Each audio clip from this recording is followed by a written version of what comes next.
What's up, y'all? Kofi Kingston here, and I would love to have a drink with Wrestling on the Rocks, depending on what that drink is, preferably non-alcoholic, you know? How's it going? The Celtic Warrior, Sheamus. Wardlow here. Soda. I would love to have a drink with Wrestling on the Rocks. I would love to have a drink with Wrestling on the Rocks. Maple syrup. I would never have a drink with Wrestling on the Rocks. Welcome to the dive bar of the IWC for a brand new episode 1. Again. It's time for a drink with your drinking buddies right here on Wrestling on the Rocks. Where every show is our first show and every day is my birthday. And now, here's your host, the coercive Miss Amanda Jane. Thanks, Marv. Oh my God, it was so fun spending the weekend with you. I loved it. We, acknowledged our tribal chief. I flipped off CM Punk. All sorts of other fun stuff. But yes, it was a fun time. Fun times had by all. So yes, welcome to another episode 1 of Wrestling on the Rocks. I'm Ms. Amanda Jane, but I'm friends, surprisingly. So let's see who we've got today with us besides Marv. Wow, it looks like a wild bishop. And Mr. Marsh. And of course, happy birthday, Marv. Happy birthday, Marv. Woohoo! He had a good birthday. He couldn't believe his luck on his birthday this year. Yeah. He lucked out. Unlike other people who paid $900 and saw nothing but a little TV. Anyways. Yeah. There's a lot to go over. We could definitely, we're going to break down a bunch of stuff that we've seen online, things that I've seen people also complain about. I saw someone who spent a lot for floor seats and had to stand up and hold their phone over their head just so they could see Dominic jump off the top rope and into the abyss. Like they said it was their worst experience because all they could see the whole show because of how wide the floors were was just the screens. And sometimes when someone stood on the top rope. So it was definitely not without its issues. And we're more inclined to have better issues than that, but we're going to dig all into that. But I think first is first. We got to figure out what we're drinking to, what we're drinking about, what we're drinking Bishop. with. Yep. Bishop. So you watched at home, I'm assuming? Yes, guys. I enjoyed Marv's birthday at home, and I Okay. survived the series of the couch and the refrigerator. Yeah, Oh, good. yeah. There was a bit of a war game trying to watch it, but I made it work. There you go. Oh, we're so punny today. Love it. Love Yeah, I it. thought I was going to catch up on some of it. I forgot I don't have access to it. So Yeah, no. I went back just to watch some of Yeah. it. It put me to Well, sleep. let's start with what I originally What's in your pitched to glass? with a little "What's in your glass." Yeah. We'll start with Bishop. I have Terramana and Prime. In my glass. Oh, Oh, Yeah. it's a little Blueberry Prime Rita. and Prime. Terramana. Yeah, a Interesting. little Logan Rita. yeah. What's the flavor of Prime? Is it lemon lime? Blueberry. Glowberry? Oh, that's the Glowberry. Naomi one. Is that what it is? I don't know. That's what we I call don't- it. Is It's that hard to lemon? describe what it tastes like. It's kind of like melon's the wrong word, but it's like citrusy but melon. Hmm. Yeah, it's pretty good. So Is it a baby blue? Is it a blue one like the ones that Jay Uso knocked over yesterday? Oh no. no, that's like slushy freeze or some shit. Yeah. Yeah. We I'll have to haven't look gotten at around that to that one. I got an 11-year-old, so he's a hype beast. He's got to have every bottle of Prime that exists. So we go nonstop with Prime in the house, and I get the powdered sticks and just fill up jugs. So Nice. Yeah. But- Oh, so you got a powdered stick of Glowberry. yeah. Oh, see, the bottle made me think it was Naomi too. Like I think we even fucking tweeted or X'd about it or whatever. When we first saw it, we're like, this is clearly Naomi. Like it was black and green. Yeah. Like bright green. Yeah. Yeah, Oh, like yeah. that. That's a what it was. Naomi And thing. yeah, fuck. It was as Naomi as it gets. I was like, where the fuck does he get Yeah, off? I believe when they did it, it was originally like a Halloween thing. And it was limited for a while, and then they came out with a shit ton of flavors and brought it back like as a regular buying option. But it does look Naomi as shit for sure. Yeah, it does. Fuck, it does. Hmm. Miss Man Jane, what do you got there? What are you drinking? What's in your glass? Well, you know what? I have my can of Coke with me, but I have something kind of special. So, I was gifted a lovely can of Swamp Whoa. Bath. So this was the official. Would we say it's the official beverage of you and producer lady's wedding? Yeah, that. I mean, we had two labels made. Mhm. We had Swamp Ass and episode 2. So we had an episode 2 beer because we finally got something right. So we can move on to episode 2. Designed by Bishop. Well, sketched by Bishop and designed Right. by me. A March 316 Kolsch beer that Nice. episode 2 was really good, but people could can it, and I had episode 2 on one stack and Swamp Ass on the other stack. And I will tell you, it was not close. It was not a close vote. Everyone wanted Swamp Ass. Well, you know what? It's because the photo, the little artwork, The drawing. and it is. then because the name. I mean, you know, you won't You- like episode 2, like unless you know the shtick, you know. Yeah. So It- Swamp Ass it is. So here we go. It was so well received. Even at the day of the wedding, the brewery that we did the after party at, the VIP after party, always serves their own beers too. And he said it was the first time he's done an event where he didn't sell beers. He said he sold 2 the whole night, and he's never had an event where people didn't have the beers but also try most of his. He was like, everyone was just drinking your stuff, dude. Like no one gave a shit about my beers. Also, I've given it to a few people and shown it to people, and every time they love the label. Producer lady has been very adamant that she thinks Swamp Ass is a terrible name for a beer, and I keep telling her the That's why. reviews are in. People will buy it based off the label alone. Mm-hmm. And Absolutely. then the brewery has a barrel there of a bunch of the labels on it. And he said that that's the one he gets asked about the most. People see it, they laugh, they go, "What's that?" And he goes, "Oh yeah," because the dude sounds as fuck. He sounds like the turtles from Finding dude. Nemo. He's all like, "Yo, like that was like a wedding beer, dude." And everyone everyone like loses their shit. They're like, no way. Like, he's like, ah. I like love this. the dude. I like this. I like What do you it. think? What do you think it tastes like? Well, it tastes like, for me, it tastes like my early 20s. Yeah. I don't know what that's fucking supposed to mean. I don't like that at all. Well, no. My early 20s were filled of like drinking Heineken and like fruity Heineken? drinks, because I love Heineken, but there's Me also too. this like fruitiness. Yep. Maybe it's my lip balm. I don't Yep. know. No, there's But- like almost like a pear, like a fruity Yeah. pear kind of in there. So it's like me two-fisting. So Heineken in one hand, whatever in the other hand. Hurricane, whatever Yeah. fruity drink. Or sour, whatever. But You yeah, were pretty that's happy what with how that why one it came out. reminds me of my early 20s. And I even think that has a really nice aftertaste. It does. Like it's almost like you let it sit for a minute and gets better for a second afterwards. Mhm. Bishop, I'm going to send you a new can of this because this is a new batch. This isn't the batch you had before. This one's Okay. aged longer and differently, and we used a different hops that was more traditional for the area that Kolsch's came from, and so it actually became a different beer, but Okay. also incredibly well received. Love it. And I fucking loved it. I couldn't believe how good it was. But we ended up with like 100 cans this time. Shit. And so, you know, I was I felt pretty ballsy at first and giving people like 4 at a time. Now I'm down to giving people 1 or 2. Because all of a sudden I was like, 100 goes fast. Yeah, I'd Yeah, imagine. they do. So I'm going to send you 1 or 2. We'll see. Yeah. I This is appreciate delish. you got to try this one too. So This is delicious. I loved it. Yeah, I Mm-hmm.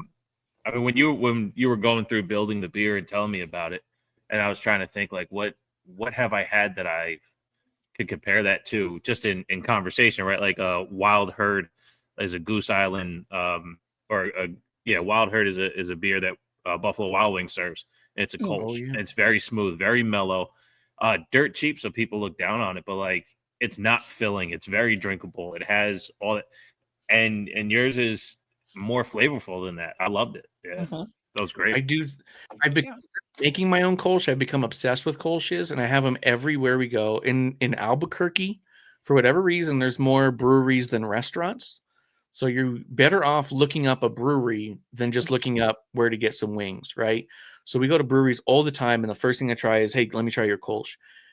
And there's only one Kolsch out here that I've had that I thought that's solid, that could hold up. I want more of that one. All the other ones I'm like, What I like about the Kolsch in general is that like it's kind of where a Pilsner meets a wheat, where it has kind of the creaminess of a wheat typically, but it has the crispness of a Pilsner, but without the skunkiness of the Pilsner that a lot of Pilsners get. They get this skunky kind of bite, and without the heaviness of a wheat beer, which can get very heavy.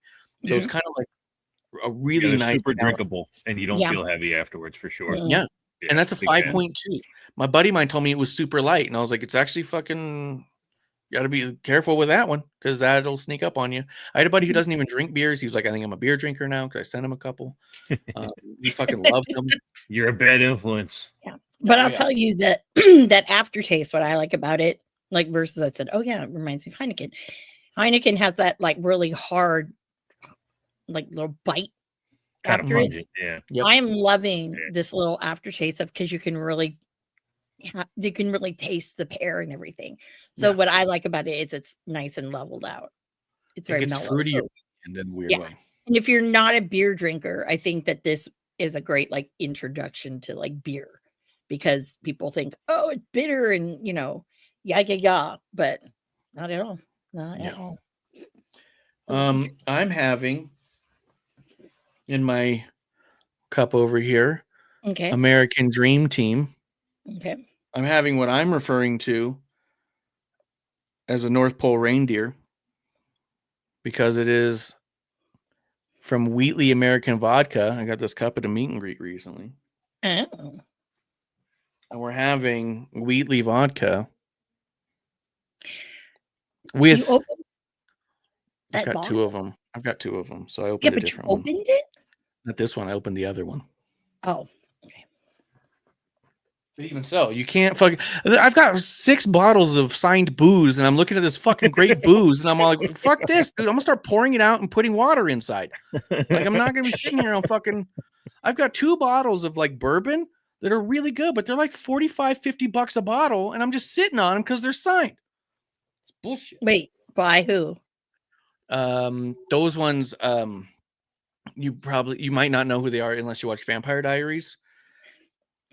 But it was signed by the brothers, the brothers from there, Ian and Paul, something, Ian Sandemeyer, so Ian Somerhalder, and Wasn't he in? Paul something, Paul Wasn't Wesley. Okay, wasn't he in whatever the hell?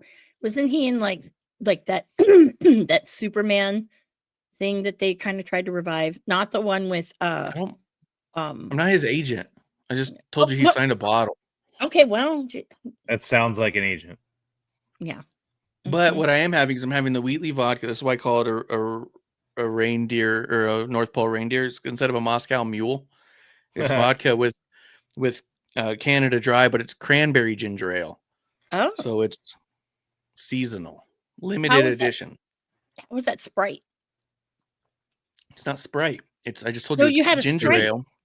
No. You had a Sprite in San Diego. Oh but yeah, he's the having holiday this Sprite. now. Yeah, the holiday. The holiday Sprite was really good. But I'm having a different drink now, which was the topic. Yes.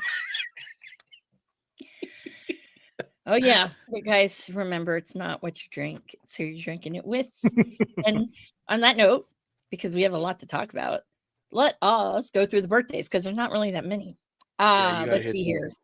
Sean Legacy of Evolve celebrated a birthday. Happy birthday. Summer Rae. Happy birthday. Ouch. Yep. And then Dana Brooke and her other alter ego. Happy birthday. Dutch Mantel. Happy Oh. birthday. Yeah, Yeah. Jerry Lawler. Happy birthday. very nice. Yell. Happy Happy birthday. birthday to Now he could have done some. Never mind. I'm not gonna go there. He could have done some tomfoolery. We know what we're talking about. New Japan's Red Narita celebrating a birthday. Happy birthday. Rosemary from TNA. Happy birthday. Christian Cage. Happy birthday. Flamita. Happy birthday. Jushin Thunder Liger came out of retirement to wrestle Joey Janela. That's all I'm going to say. Kind of magical. It was a very short match, but for someone like that to come out of retirement, it's kind of cool. Now, Alex Coughlin used to be from that second, well, actually, no, the first LA dojo, and he had to unfortunately hang him up, all these CTE injuries. So happy birthday. Let's see here. I've got another birthday here is El Hijo de Dr. Wagner Jr. Oh, he's Yeah. been killing it. Yeah, he's been killing it. He should have taken that title off of Ethan Page, but you know what? Anyways, I'm just saying. Hiromu Takahashi, happy birthday to you. Let's see who else I got here. Let's see, Rick Rude, happy birthday. If you guys know of Reno Scum, half of Reno Scum, Lester the Legend, happy birthday. Moxed, happy birthday. Another person that I adore and I really wish he'd come back in the indies a little bit more. ACH, happy birthday to Albert.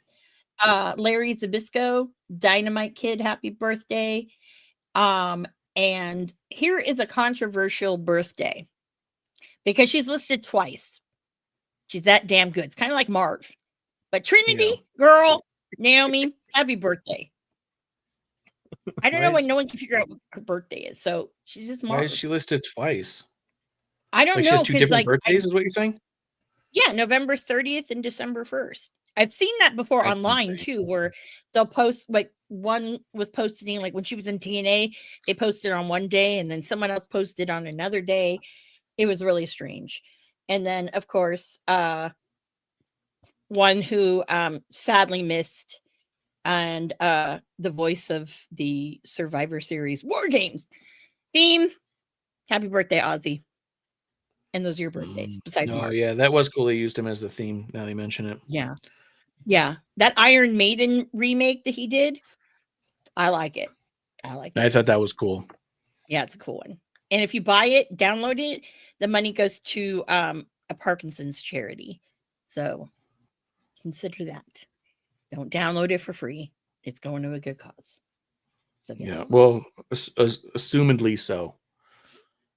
The way Well- charity works nowadays. The way charity Well- works nowadays. That's what I'm saying. Well, honestly, like I'm giving that one the benefit of the doubt because he had a lot of money, and honestly, what's he going to do with it? So, Yeah. I'm just saying right there. I'm just saying, is what it is. Well, let's get into some stuff. Here's what I want to start with, just to get it out of the way. We're going to start with the end. This whole trip, I was gone for a week. We were thinking about it. We left on Sunday. We did not come back till Monday. When I really Going for look a at, day? yeah, a Go full for one day. day, a full day. Looking at all the that me and producer lady have taken, because we've mentioned it before. She was in the Navy. She joined shortly after we got together. I did not go with her on her deployments or her stations. I stayed in New York. She stayed in Hawaii. So we did, like, every 3 months or so, we had trips together so we could see each other while she was in and all that, and called all the time, all that stuff, right? Blah, blah, blah. But when I really looked at it, I think this is the longest vacation trip we've ever had. Oh, wow. I think outside of driving across country to move, we've never just taken a vacation that long. And it worked out really well. Well, it was kind of funny. Our fucking water broke in our city. So we left a day early because we said, fuck this. It's going to be out for another 2 days, they said. So we had no water out here for like 3 or 4 days. But we left a day early. And we got to spend an extra day in Tucson, obviously where I used to live. So we got to see a ton of friends, my nephew, all that stuff. Really cool. We get out to San Diego, spending time with my grandma. She's 90. We try to go see her for every Thanksgiving that we can.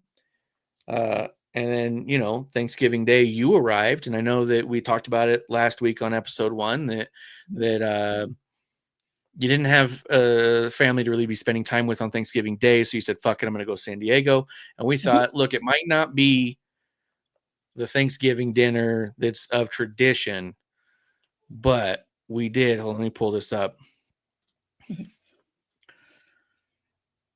Wow, this is going slow. On a fresh reboot and update and everything. Well, I also, on the way, just if you guys are familiar with, I ate at Original Tommy's Burger because I needed chili fries in my life. This was our Thanksgiving, our Wrestling on the Rocks giving. Awesome. That we TW had. Thanksgiving, if you will. TW Thanksgiving at Sizzler. Yep, look at the cheese toast. Look That at them shit was- cheese toast on the Sizzler. Talk about the Sizzler reel. Yeah.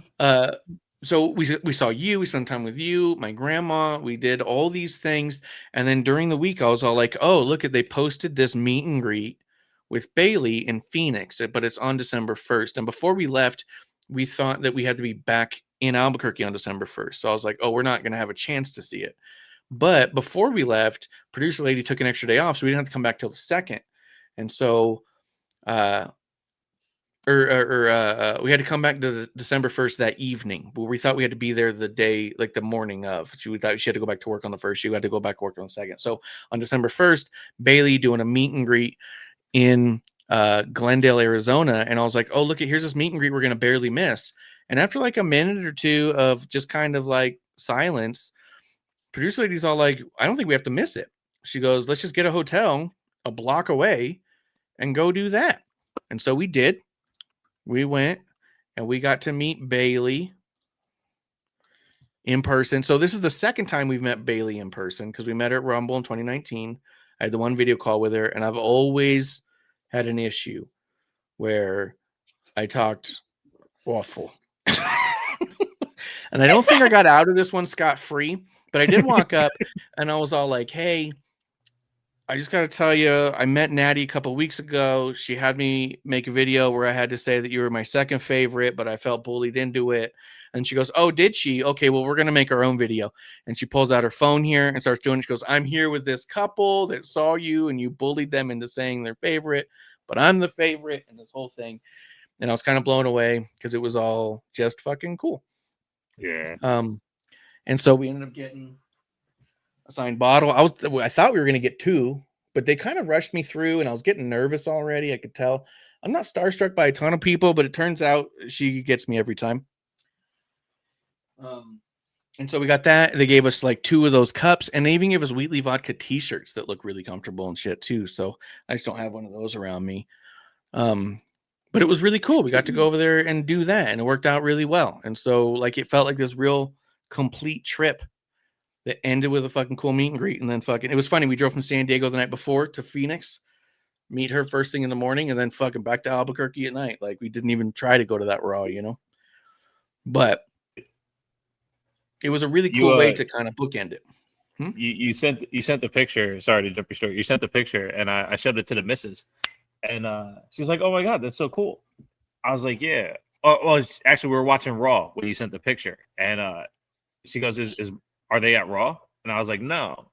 I said, "But they're at this meet and greet," and she was like, "Well, where is it?" I was like, "I don't know, probably in San Diego. They were just there." Like, she goes, "Don't they have to drive through Arizona to get back to where they're going?" And I was like, "Oh yeah." So I didn't realize that the signing was right there where you guys were, or where you guys could have gone to the show too. Yeah. Oh yeah, we probably could have, but like I said, producer said he had to be at work in the morning, so I was like, "Fuck it, just go." Yeah, Dom had a signing though. One of the Cricket wireless ones. Oh, was he doing a Cricket one? I didn't see that. Yeah. Damn. I had to try to go to that. That's cool. Dom's fucking baddest, but it could have been at the same time. And this was kind of lax. Like we showed up. It was from 9 to 11. We showed up at like 10:15, and there was just like 7 people in front of us in line, 3 or 4 people behind us, and we were able to take our time a little bit. And I even asked her because I brought it. It's one of the things I got. Here's the pictures. So I got the Bailey Buddy at Survivor Series. Like we grabbed this at Survivor Series because it was some of the only merch you even had there. And she goes, "Yeah, I wasn't even in that show." And it just kind of like smiles for the fucking picture. And so I told her, I was like, "But we wanted to know about this gear." And I was all like, "Look, we got married March 16th. So 3/16/25. And I was like, and our wedding colors were blue and gold. And then a month later in Mania, you and Jay were wearing blue and gold." And she goes, "Oh, that's crazy." And I was like, "Yeah." And so I know it had to be coincidence, but I'm curious, what made you guys, why did you guys both pick blue and gold? And she was like, "Well, I did it because of the Egyptian thing." She's like, "Every time I look up more Egyptian stuff, blue and gold seem to go together. And I thought it would look good with that." And then she goes, "I have no idea why Jay did." And then she was all like, "But that just seems to happen a lot." She goes, "You'll see like in SummerSlam or something, some years, everyone seems to be wearing white." And goes, "We just kind of all get on the same page and don't tell each other what we're doing. And then we all show up day of, and it's like, surprise, we all do the same thing." It's all like, "Okay, that's cool." But yeah, it was cool. It was chill. It was cool to be able to do that. But we can now go back. Because I just wanted to explain why I had all this Wheatley stuff and why I was doing it was because they did it. And so it was on sale too. It was $13 to meet Bailey, have her sign a bottle. Nice. 13 to meet and get the bottle signed? Yep. Wow. $13 for the bottle. You got to meet her, talk to her for a minute or so. She signs the bottle right there in front of us, and then go buy the bottle, and that's it. Oh, tell Bishop how much you paid to fucking meet John Cena. That was $11 because it was the same thing, but it was a bigger sale on his drink. What the fuck? You got to be aware of what's going on. The only thing I kind of wish I had done was the reason I brought the fucking Bailey Buddy and even had a marker in my pocket, I was going to have her sign the arm or something. But I was kind of got razzled by the end of it. I was like, I better get out of here. Yeah. And then when I saw other stuff, I saw people were getting here to sign other shit too. And I was like, I could have just fucking did it, but I was, whatever. But I also have like 40 of her autographs. So she signed everything in my house. But not for you. No, not for you, right? And this could have been a moment for you, but you had like the other stuff, yeah. This was in person, right? So like everything else you bought secondhand. Not everything. The Rumble hat she signed for me. Okay. This 8x10 of the 4 horsewomen she signed for me. Gotcha. That bottle she signed for me. But you're Yeah. right. The other 35 autographs were just autographs that existed. But the moment means more, man. The moment's always going to mean more than having her sign some other piece of shit. You know, no offense, but like Oh, yeah. all that other stuff that just it's so ancillary, man. The moment means so much more. Yeah.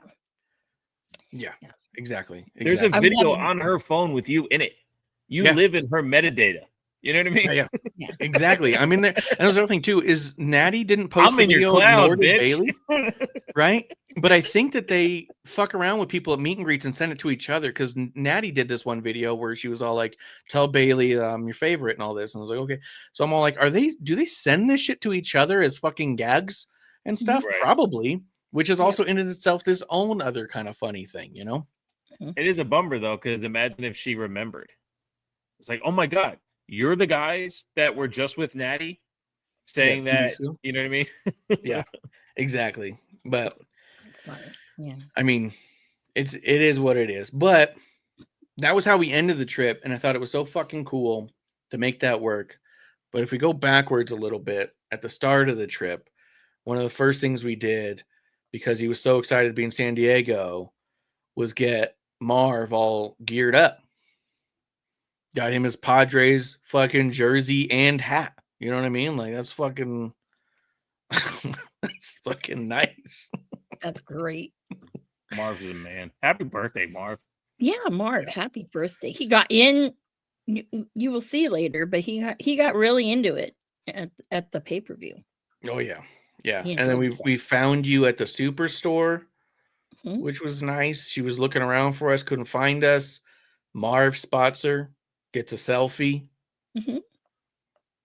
You know, it Mhm. was not bad. We all spent way too much that first day, but it was good.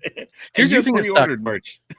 I pre-ordered merch as well. Here's the thing that really bothered me is Miss Amanda Jane discovered that because it was Friday, Fanatics was doing a Black Friday deal, and literally every single thing we purchased was on sale on the site. And I specifically, for the first time in any of these stores, did not pull up the site because I'm so used to these ProSphere style shirts not ever going on sale. Yeah. So I was all like, oh, these ones don't go on sale. But they did. They were on sale. Same with every fucking thing else. The only thing I got that when I looked online did not exist. And so it was literally, apart from the Cody Rhodes face logo that has San Diego written inside of it, the only other thing in the entire building that I saw that was not on sale, except for like, you know, their autograph bullshits and the trading card shit like that. The only like other merch that wasn't was this Yeet shirt, which I dug. I wanted a Yeet shirt, got and one it's in the too? Padres blue, brown, and yellow. Yeah, and it's like an athletic style, right? Yeah. Yeah, nice. Yeah, it's the ProSphere as well. Yeah. And so matter of fact, when we went to the Raw, the only shirt I almost got was a Yeet shirt. And I want to say it was the one that said run it back or whatever.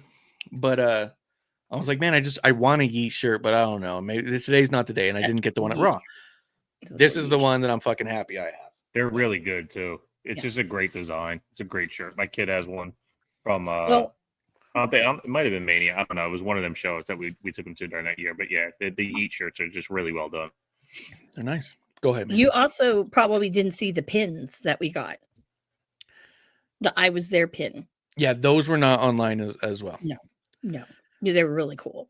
Marsh found Yeah. a really good one. Do you want me to go grab it? It's in the other. It's Yeah. in the hallway. This is a picture of Marv giving the CM Punk the finger. Is that what that digit is? Yep. Yep. That's what this specific digit is. Ours my favorite. I thought so. While Marsh is getting that, one thing that also is not online, and they didn't have this at Mania. They did not have this in Money in the Bank. Maybe they might have it at Saturday night's main event. I don't know. But it's this John Cena. The last time is now. So it's all these really cool photos of John Cena. And Oh, it's like a photo book? yeah, it's Yeah. a photo book. One of the ones I like, let me find it. They have one that was really cool. Oh yeah, here it is. This one is like all the posters Nice. he's been on. Baseball, bats, Survivor Series War Game, San Diego. I was there. Pin. Yep. Nice. We both got one of those. And We that's got the got last two. the Padre orange down the bottom. Mhm. Yeah. Yep. Yeah. The Padre Nice. yellow. Oh, yellow. Gotcha. Yeah. There you go. Awesome. For those who want to know, okay, it's $25. I think it was worth it. Hell yeah.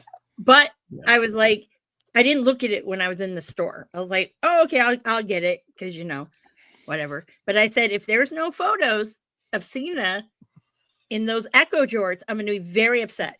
There's 5 of them, so basically it's $5 a picture, and couldn't be any happier with that. So, anyways, thought I'd share that. That's with you. awesome. Yes, That's but awesome. I thought that was really, really cool. So, I had to get that, and I did like. Now, Marsh, you ordered the white Cena shirt online? The white Cena shirt, the towel, the bands, and the socks, and the Now- hat. The hat showed up the day we arrived. Literally, 45 minutes before we pulled into the driveway, I got the alert. Package has been delivered. Mm-mm. Gotcha. But does the one from the shop, does it have the PLE thing on the sleeve? No, not Does this it? one. What are you No, talking about? not this one. Not this one. The white one. I don't know. I haven't received it. They said I'm not going to get it for another fucking like 3 weeks too. Oh, jeez. Yeah, I spent way too much money, especially because of the fact that I'm going to Deadline and I have to buy the autograph poster. No, you don't. According to the site, it does have it. According to the site, it does say John Cena's final PLE. Yeah, on the one sleeve. Yes. Yeah, never give up on the other sleeve. Rise above hate. The San Diego, California, all that stuff. Fuck, I love it, dude. Mhm. Look, here's the other deal too. I'm a sentimental old man at this point. We've gone Yeah. through this. This color scheme, orange, yellow, brown, with this font, that weird little fucking U on there. The last time the Padres used that font and color scheme was 1984. 1985, they went to that big curse of Padres that we all know. It became more and more of a thing that they still sort of use now, but a little different. And then they changed the colors again. I mean, they were doing like a light brown and white during that, and like 85 and until like I think 90 something, 95, 98 when they started doing the blue and the orange and shit. But I was born in 84. So for me to be in Petco Park for the second time ever and watch John Cena come out in my Padres colors and font and gear in my hometown on Marv's birthday of all days, Of all days. it just really hit home as far as like, look, before we even get into breaking down the show, I had an amazing time and it felt once in a lifetime and it was incredible. And it's a thing that I'm always going to feel connected to and sensitive about in a really nice, positive way. Regardless of what I think of the show, I'm really fucking happy I was there for that show and for that match. And to see John Cena wrestle for the very last time in my Padres gear, in my Padres hometown stadium, that was fucking cool, man. That was special. And that's something that like I think supersedes a lot of the noise surrounding the show in and of itself that we saw, where even there's a lot of things I didn't like, but it was like, so what? We're in fucking Petco, dude, you know? So bitter about that one, but that's okay. I did buy because you're in San Diego. I did have to buy that lowrider looking one because Oh, you got it? I thought you couldn't find it. Mhm. I was thinking about the Such a terrible baby Milo. They didn't have Yeah. when we got there. Maybe we got there. I think they'd already let people in for like maybe 15 minutes if you had Cash App, Yeah. the credit card thing. Had we gone a little earlier, I could have maybe got the one with everybody because I thought that was cute. But I grabbed the last John Cena one, but I didn't buy it. I was like, for the money, it's a really thick shirt. And I'm like, $55. $155 for one t-shirt. And it wasn't like a ProSphere one. It was the typical wrestling thick Gildan, whatever. The kind of shirt that you always go, oh yeah, these ones kind of suck. Yeah. $155 because of the print that was on it. If they had them all like individually signed by the artist or by the wrestler, I'd be like, that makes sense. But you have literal 8x10s signed by these people. You have these hats signed. These hats signed by John Cena around the corner there for 125. And you're asking for 155 for just a t-shirt with a drawing on it? Yeah, get out of here. You know what I mean? It was just crazy to me. Like, I get commercialism and consumerism, but there's also a certain level of like, what the fuck are we doing? Like, I even understand that the trading cards, they had the pack of Right. cards from the same guy, the Milos. Those were $135 a pack. You got 5 cards in it, and that was it. I get that because there's a good chance you end up with a card that you can sell for $250. Right. But you're not selling that fucking shirt for $250 unless the fucking dude who made it wants it back. Like, no one fucking wants that shirt that fucking bad, you know? No, but people did because there were no big sizes. Apparently, Cody, no one was really buying that one. I'm not Oh surprised. yeah, there was a lot of Codys. There was a lot of Cody. Yeah. And Roman was left too. No. There was a lot of Roman too left. Mhm.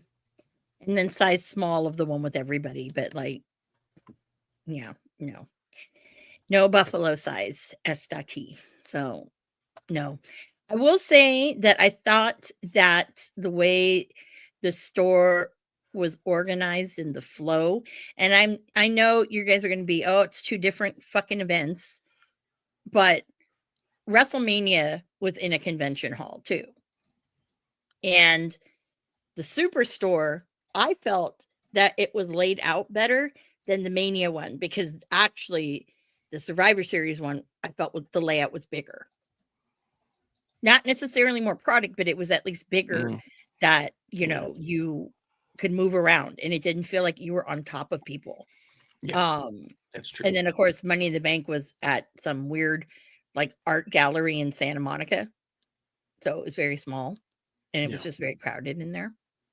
I don't understand why we had a lot of these people aren't on the pay-per-view shirts like Bailey, Naomi, who else was there? Quite a few people. It's like you're not even here. That was weird. Whoa. It was mostly the women. I mean, that's a little weird to fucking Oh, well, no. go on about because I mean, Bailey had one shirt and it's not even her most recent shirt. Tiffany wasn't on the pay-per-view and had like 4 shirts. You know what I mean? They had a Naomi shirt. She's not there, but she can't be there. Like, there was a number of people who weren't there, but there also was, to me, a bit of a surprise about the amount of people, about the limited amount of certain ones versus other ones was a little surprising to me. I mean, they had LA Knight's vests there. They had Stone Cold Steve Austin vest. I mean, they just have merch, just Rhea Ripley. you grab. Yeah. What I liked was it wasn't a bombardment of Cody shit. I mean, yeah, granted, he had a lot of shit, but not the normal, oh my God, this is way too much. It was just mainly like shirts. And I guess the coveted one was that camo jacket he's been wearing, I guess. I don't know. But Dom had some really cool stuff too in Padres colors. Dom, Eddie, and Ray stuff, which I thought was cool. Yeah, they had really good, cool stuff. Yeah. Cool stuff. Yeah. But, honestly, like, for me with Cena, like, it was very emotional for me because Cena is the person that got me back into wrestling because I watched it as a child. So I did not see Attitude Era. I didn't see any of that. All I saw was this guy with dimples and he kind of looked like Marky Mark. And that was cool, and then, lo and behold, he has a great butt, but I'm just saying. So he's the one who guided me back into it. So I'll blame him. You guys can blame him. And then Colt Cabana and that whole thing. So it was very emotional for me, knowing that was the last time I'm going to see him perform live. I was having seen a photo FOMO badly. Yeah. Badly. Because I would see everyone's pictures and he took time with every single person.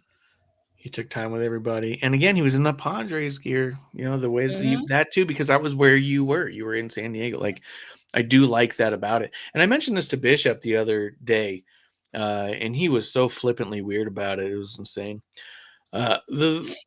When Cena started his gimmick in Ruthless Aggression, I just didn't know.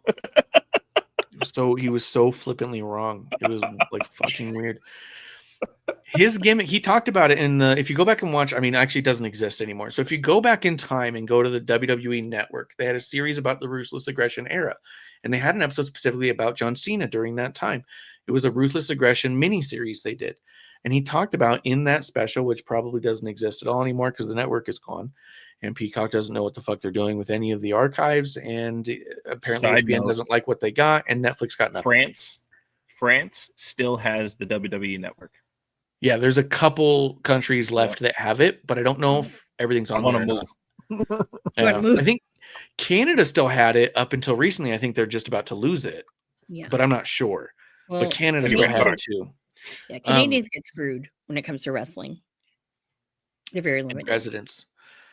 They also, so he says in that interview, he talks about how he came out and he did the Ruthless Aggression thing. He goes, it didn't mean anything and I didn't know what to do. And he said what he did was trying so hard to be a babyface and to appeal to every crowd. He wore trunks and boots that matched the colors of the hometown team where he was. And so if you go back and watch all his early matches on like SmackDown during that era, if he's in let's say Wisconsin in the Green Bay area, he's wearing green and yellow. If he's in Chicago area, he's wearing the blue and orange, that kind of thing. If he's in New York, he's wearing like the green and white for the Jets or the red and blue for the Giants. Like just whatever home team he could hit is what he hit. So watching him do this last time is now tour, it suddenly clicked. I was all like, oh, his gear is also an homage to the beginning of his career. The first run he had, he wore the hometown colors.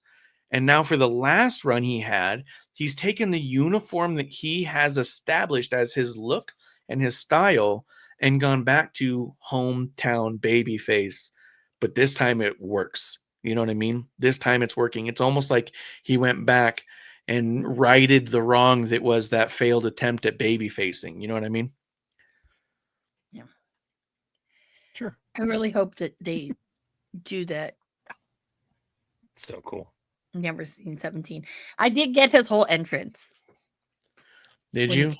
Mm-hmm. We can start with that. Let's start with, because we're already deep into this. Let's start with the John Cena match. Yeah. I think I probably was the only one who was in denial of the fact that he was going to lose the belt. I was like, nope. Whoa. Someone's excited. It's his birthday. How could he not be? It was his birthday. He lost his shit. Oh, he did. He did lose his mind. He did. He sure did. Man, yeah. He lost his mind. I did want to, let me preface this too. Okay, so Martian producer lady went to go get food during the women's match. Okay, right? But you're prefacing with I know what you're getting with. I know where you're going with this. I was like, we're talking about different matches. Okay, so they come back and I'm like, okay, I'm gonna go grab something to eat because it's getting hungry. So I go and I'm walking like, oh, they had lots of selections. You know, I'm like, wow, I've never been to Petco Park, right? Petco Park's got restaurants everywhere. Everywhere. So I went to this one restaurant that had like really good like sandwiches. So they had this one that was like a San Diego take on a Philly cheesesteak, which I thought was awesome because it was like carne asada, you know, instead of cheesesteak meat and shit like that. So I'm ordering it. Okay. Thank God I ordered it when I did because people were coming in after. All of a sudden I hear like fucking John Cena. I'm like, oh my God, what the fuck?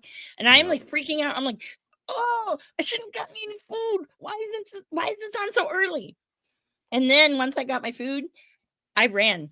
And I've said this before. I only run for safety. And I guess apparently John Cena, because I ran. And I was like halfway across the stadium. I ran. Yeah. I was yelling at people. I'm like, on your left, on your right. Move! Yeah. And then it got to a point where it stopped and I'm like, oh, maybe he isn't out. So then I started again and then I stopped when I got to the area where our seat. It was the video package almost immediately after she walked away. Like they were doing a commercial, the video package entrance, and then it went back to commercials and videos, and then it had the WrestleMania commercial. And I was like, you might have some time. They're showing a bunch of bullshit. I think that might have been the teaser promo package. But yeah, she had time. She sat down, and then within seconds, boom. Yep. Dom's music played That's first. awesome. Yeah. I would have been so livid. I've been all "Wah, wah."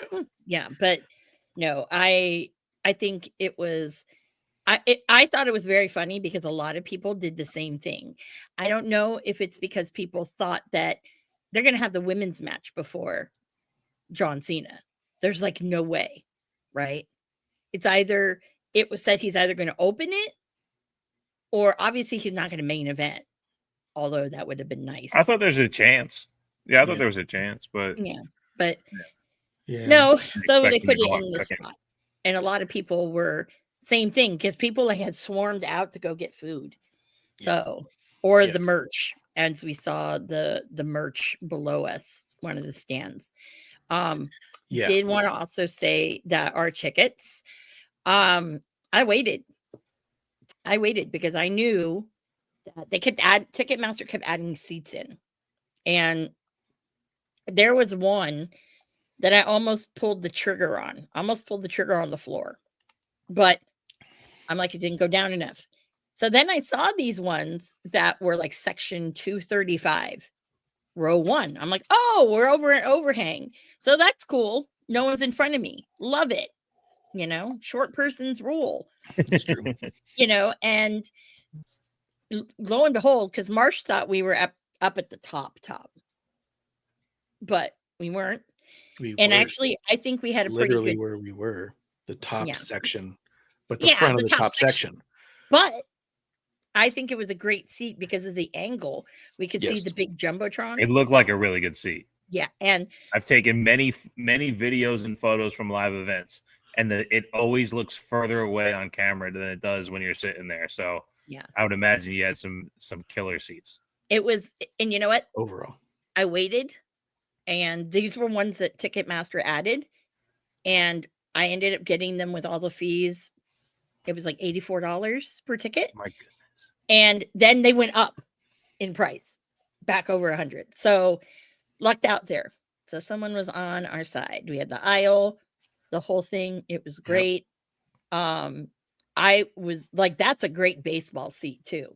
Like I would Oh, yeah. love to sit there for baseball. Absolutely. I liked it. a Yeah. lot. It was solid. It was really cool. Yeah. But you made it back for the match. Let's Yes. talk Cena, and then we'll rewind back. I know that's how Bishop booked his podcast as well. And I think that there's a good reason for that. When I really break it down, when I really looked at it afterwards, like I said, I'm so happy I was there. Mhm. There's so much glee and joy in being in that park anyways. Mhm. This was a one-match card. And that's unfortunate. And it's because the way they booked it, because the way we got there, and because of how it played out. This match, or this show, was John Cena's last match and other shit going on. And unfortunately, for the women, because we'll get to there too, they were put in the position of being after Cena's last match and after a bunch of women used every fucking toy and gimmick and played brouhaha for the kids.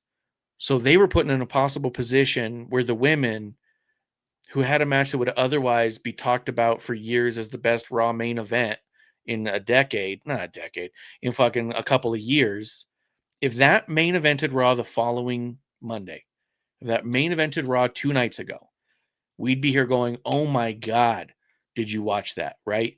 Yeah. I'm still going to say that about the match. It's worth watching. But Yeah. it got fucking, it was a dead crowd. You had the entire fucking, everyone saying this is a waste of time. I'll get into that when we get to that because I'm really pissed off about what Triple H did with that and what he said after the fact. But they were put in a possible position. This Yeah. match, Everyone was like leaving because we could see people on the floor. They were like, it was like mass exodus. yeah. Like, Well, and let's I hold was off on like, that. We're going to talk about that for the women's match. Let's get back to Cena's match. But this Okay. show was the John Cena show. This match could have gone on last, maybe should have gone on last, but it definitely did not need to go on before another singles match. That's for sure. But that said, this Cena match, so far as I can tell, unless something fucking crazy happens, this is truly his last match. It's his last program. It's his last story. This is the only story he's had since Cody. And he only had the Cody story from before that. So John Cena's last run has been a booking failure of one-offs and random tributes to everything, to everyone he's ever had. I'm going to do Ziggler's move. I'm going to do Bray's move. I'm going to do every move from everybody I've ever had a match with. Okay, fine. Fine. But what are we doing? Are we telling stories? Are we having matches? Or are we really just throwing flowers in the ring because it's the last time we see him? And it's not that that's a bad thing, but I just think that there's a better way to go about it, right? And we'll get to that too when we get to the Raw stuff. But this match, I think, with all the goofiness, and I've even said, the thing I hate the most is that every match starts on Raw and I go to the kitchen and say, call me when someone comes to interfere, because it happens all the time. Yeah. The reason it should not happen all the time is because of this match right here, where we needed it. It helped solidify Cena as still being Super Cena. This guy took 6 motherfuckers to take him down for a weasel, a slimy, greasy weasel, to steal the belt back in his hometown, to call himself the greatest of all time. 6 people came in. Well, I mean, Dom is one of the 6. Took Dom 6 plus people. 5, Yeah. It took an entire fucking faction and a return. It took a kick to the fucking balls. Everyone's fucking finish. He still was fighting back. His double AA on JD and Finn. Fucking beautiful. Beautiful. So happy to see that back. We haven't seen that in a long time. This Did match you was see Finn's fucking tweet perfect. for that? Finn tweeted, I always thought Cena was strong. Turns out he's really strong. Yeah. I mean, to be fair, Finn also weighs like $1.25, it seems like. I got to Yeah. imagine, too, Finn's up there, and he's just all like, okay, okay. Oh, shit. Because Big Show said the same thing. Yeah. Big Show, they talk about the strongest people they've ever been in the ring with. He goes, well, I want to say Brock Lesnar. And he goes, but no one's moved me the way John Cena moves me. Yeah. And it's kind of Yeah, like, he goes, you know, Brock's going to take you, but Cena really takes care of you up there. Like, yeah. Oh, yeah. So to hear that from a 500-pounder, it's like, wait a second. So Cena's not lifting 5 pounds. He's holding, carrying, caressing, and securing 500 pounds. Yeah. And He's coddling. I got you. Yeah, he's got you, buddy. Come here, pal. Come here. Come on. Just hop on. 500 pounds later. What I loved about this match is, as I watch it and as I think about what we talked about last week on episode 1, Ray's letter to Eddie. This was Cena's last match with Eddie as well. This was an Eddie booked match. This felt like how Eddie would have done his match. Just all the stupid shit in the right ways at the right places. The faking out the ref, the fucking running in, and then having the come. Like I think you shit on a little bit too, and I've seen other people shit on it when he comes back in after faking the arm thing. People were complaining. I think you complained about too. Why did the ref stop counting and go, why are you doing this? And like going back and forth. And then you just see Dom kind of like, just count. Like that was part of the play. That's the kind of play that Eddie had with refs. Like when you go back and watch when Eddie was moving the fucking tag rope, Jimmy Corderas is in there. And, you know, Eddie's in the middle of the ring trying to tag in. And then Jimmy goes, no, you have to hold the rope. That's when he fucking loosened it and slid it down to the middle and does it. And then you see Jimmy go, what are you doing? You know, and then he stops the match and goes over there and he fucking fixes it. Because Eddie had those kind of interactions with the ref is why I thought it was so poetic. It was the ref doing what we haven't seen done in a long time, which is having an emotional back and forth for a cheating heel being slimy in a way that he knows, I can't disqualify you for this, but quit fucking around, dude. You know what I mean? It's that kind of stuff. And then him just being like, okay. That was a very Eddie moment. That's why I loved that interaction. And I know a lot of people did not like it. But I just thought this match was perfect. Beginning to end. I think Cena needed to lose it here. I think it also continues to undermine the tournament. But I think this is the way you're going to do it. And we'll get to that too. But to me, this match was perfect. I didn't see anything I thought was out of place or weird or dragged too long or they did too short. Everything just timed up perfect. We were even in the stands when the arm thing happened. Did he really just fucking blow out his shoulder that early in a match? I was like, fuck, no, like dude, Penta. no way. Yeah. Yep. And we Same were going back spot. and forth. Almost. And then once the women went, we all went, Yeah. he's Just like, doing it. You know, Yeah. The three of us. Yeah.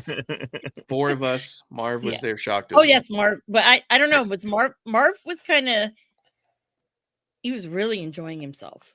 He was in and out. Yeah. But yeah, I mean, I thought it was perfect. There's nothing bad to say about this match. This is the match I've been wanting from Cena since the beginning of the year.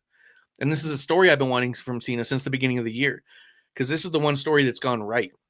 His Cody story was so full of holes because they were trying to fill in The Rock and Travis Scott and a bunch of weird shit that didn't need to be. This is what we needed this to be. And this is exactly what it was, exactly what we got. This is my favorite Cena match of the whole year. I know it's not for everybody's, and I know that I'm going to be attached to it because I was there, and I know all the Petco things, all the things I've already said that make me biased. But from a match perspective in general, this is the match I've been wanting. Yeah, as someone who loves John Cena, to me, I loved it because of the fact that it was almost like this was really more of the goodbye letter than Saturday Night's Main Event is going to be. And we got all the greatest hits. We got a little more so of things. And it was kind of that whole thing of, I haven't seen Super Cena in forever. It's been a long time. Yeah. And I know people don't like that and, whatever, but, it was great. Everything I think was done well. Obviously, yeah, in my heart, I'm like, he should just retire that belt. But, can't really do that. And he probably said, no, let's do the right thing. Right. So I think for me it's always going to be special because 1, that's the last time I get to see him. 1, 2, you really got the greatest hits. If you're a casual fan, you got everything. And everything and anything out of it. And, if you're really beyond a casual fan, you got you really got the good guy, bad guy out of it, which, they don't really do that because there's so much that the lines are blurred that you don't really see that. So I enjoyed it. I know a lot of people were kind of, but you know what, honestly, like the fucking IWC, you cannot please anybody. Can't. I'm telling you, this felt like Eddie had his hands in it. Like I said, Exactly. you know what Dom doesn't do, which we've complained about with other people and probably complain about it today too. He didn't overdo it. Like I said, when the referee gets in his face and says, "Hey, what's with the?" Dom didn't start going and just throwing around and marching back and forth. He just looked at him like almost like a puppy dog. He was like, yeah, just, and then like it was funny because you can see his mouth barely move. And then he just goes, just count. Yeah. He didn't even want to have an argument. He was just like, just count. That's all you do is count. Like, and I love that everyone got their spot on. Roxanne did the pop rocks and things like that. And I thought, you kidding? You know what? Her whole life. I did pop rocks on Cena in his last PLE. Fucking so good. Yeah, we all got a moment with him. Yeah, I think that was very special. And then honestly, like I think he could have been out there for like the longest time after that match. He should have.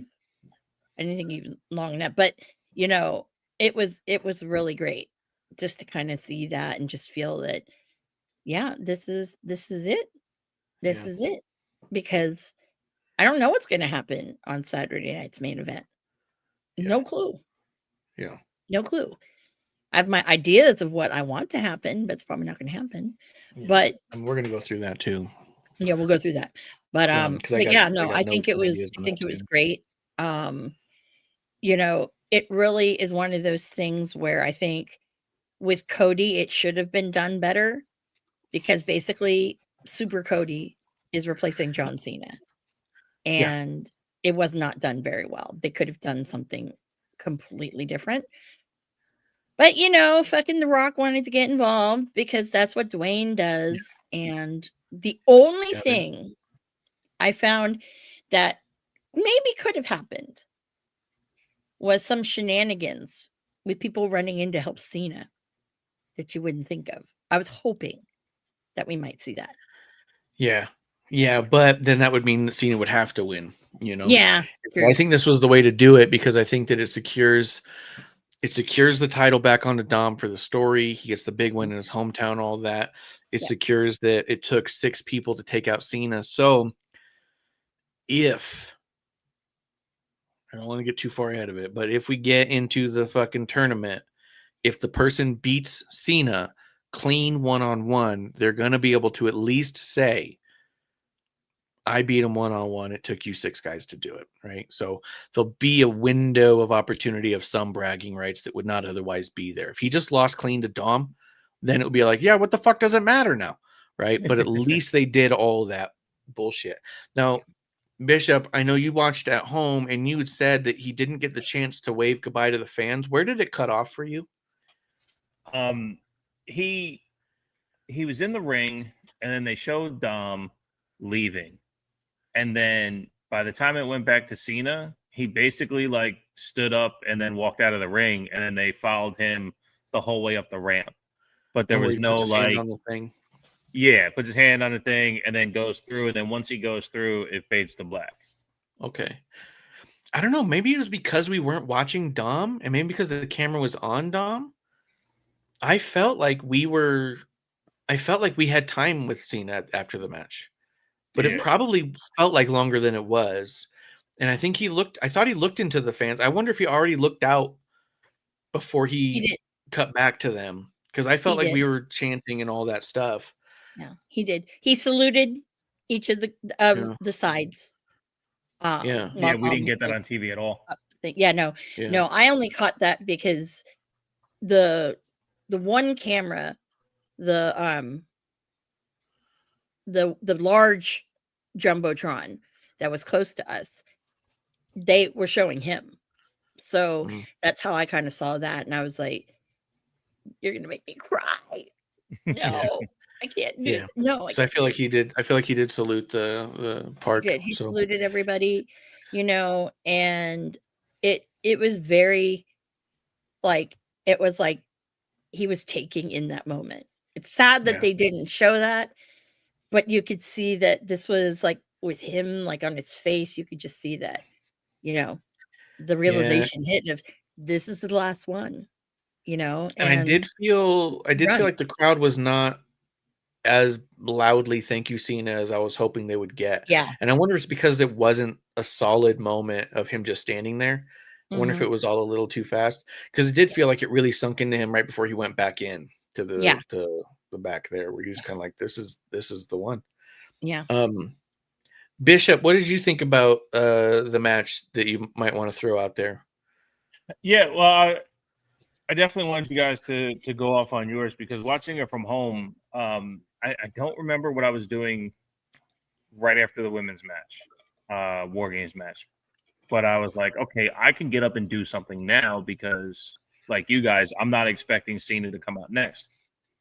And then I know I was in the kitchen doing whatever, and then the family's in the living room and the promo came up and I was like, holy shit, this is happening now. Okay. Yeah. So like I tidy things up, and then, whatever's happening, and Dom's music hit, and I'm like, oh, this is so cool for Dom, right? Like all the criticisms he's had over the last couple of years and what he's grown into, and the way we talk about him on the show, like we know as fans of just wrestling, he's earned this opportunity. Yeah. And like I said on my show too, like the fact that even Cena in his promo to Logan Paul was like, and you're taking an opportunity from a guy like, and I believe the first person he named was Dominic Mysterio. Yeah. So for even Cena to be aware that like this is something that should have happened, I was like, man, this is really fucking cool that we get this.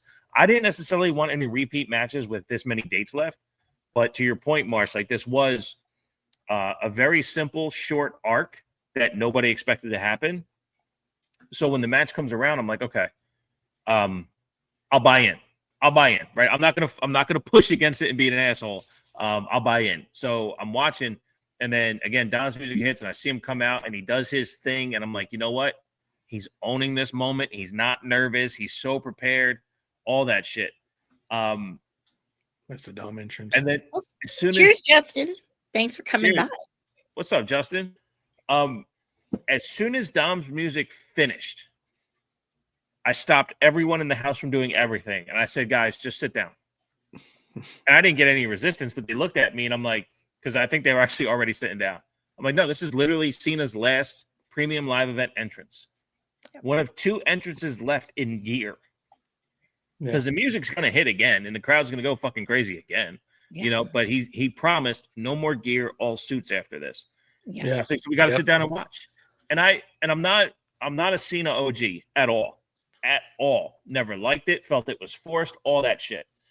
But when I got back into it in 2014, he was having the Authority run and basically passing the torch to the Shield members to let them do their thing, and he was backing away.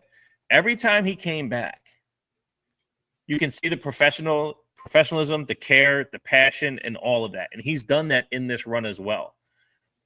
He's not golden shoveling anyone. He's giving everyone equal opportunity to really prove their part. Even CM Punk, right? When they had their thing, it was back and forth. Because Cena absolutely buried him, but there was also the point where he allowed, in story, CM Punk to come out in, Punkonomics, right?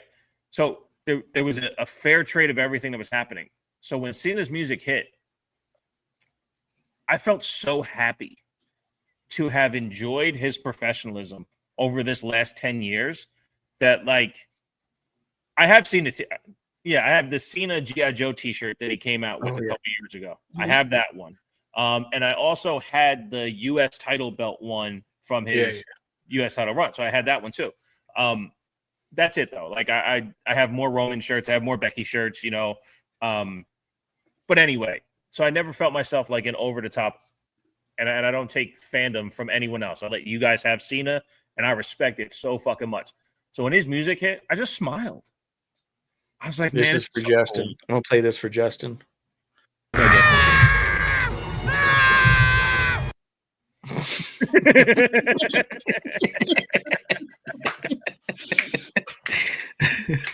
I never knew Marv loved himself some John Cena like that. Never knew that. Marv's big on the Cena. Yeah. But yeah, I just smiled, and I was so happy that, like, I get to watch this because I've come to trust John Cena as a wrestler, right? Is why I hate wrestling fans. You can't wrestle, right? Like, no, he always could. And he was always great at getting you to give a shit. And anyone who cares that much for us, are you fucking kidding me? So it's always, thank you, Cena. So I was so happy to see his entrance for one last time on a PLE. It's the last time it's going to be in a big stadium like that. It was so cool. The moment that he got to have with Stu and Stu's son, allowing Stu's son to be there, like, really, really fucking cool. And that's why I wish at the end of it, he was able to, like, really take in everyone as he was leaving. But I don't know the plans. It's not my choice. When it came down to the match, I do need to watch it again to feel what you felt, because I didn't feel that. I saw a lot of it coming, but I didn't mind any of it.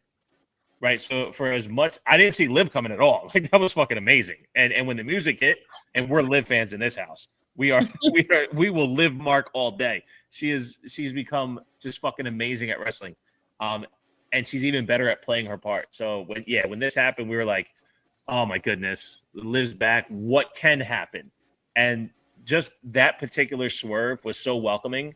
And for her to do the Cena Elimination Chamber spot to kind of put a bow, right or wrong. Like I said on my show, it's the first time I agreed with Sam Roberts in so fucking long, where it's like that callback erasing that wrong. It was just beautiful. It was so well done. So I would like to watch it back more as invested as a child, or with childlike enthusiasm, where I can just, like, sit back and just kind of geek around and get lost in it. Because it did at first, yes, I felt like maybe the shoulder, but then because it's Dom, I was like, oh, he's not injured. And it was easier to feel that way on TV than I'm sure it did in the stadium. I remember being at SummerSlam and Bianca fell off the top rope during the women's triple threat, and I'm like, oh my gosh, she really hurt her knee. Because in the stadium where we're sitting, she fell off the fucking top rope. She's hurt. Some shit happened. Yeah. And of course, no, it was part of the story to get there. So, like, okay. So I get that part, but no, the way the cameras were and everything, I was like, okay, Dom's fine. I wonder what's going on. But they didn't. Look, that Dom did said come across. Dom's We replayed it on the jumbotron a few times. The Okay. fall, and I kept going like, I don't see how he hit his shoulder. Like I just was looking, but it was hard to tell, right? But there was a lot of me going like, I just don't see it. It You're does seeing look this right neck there. too. That Padres last time is now. Oh, That it's fucking beautiful. hit me good too. Mm-hmm. Yeah. Yeah.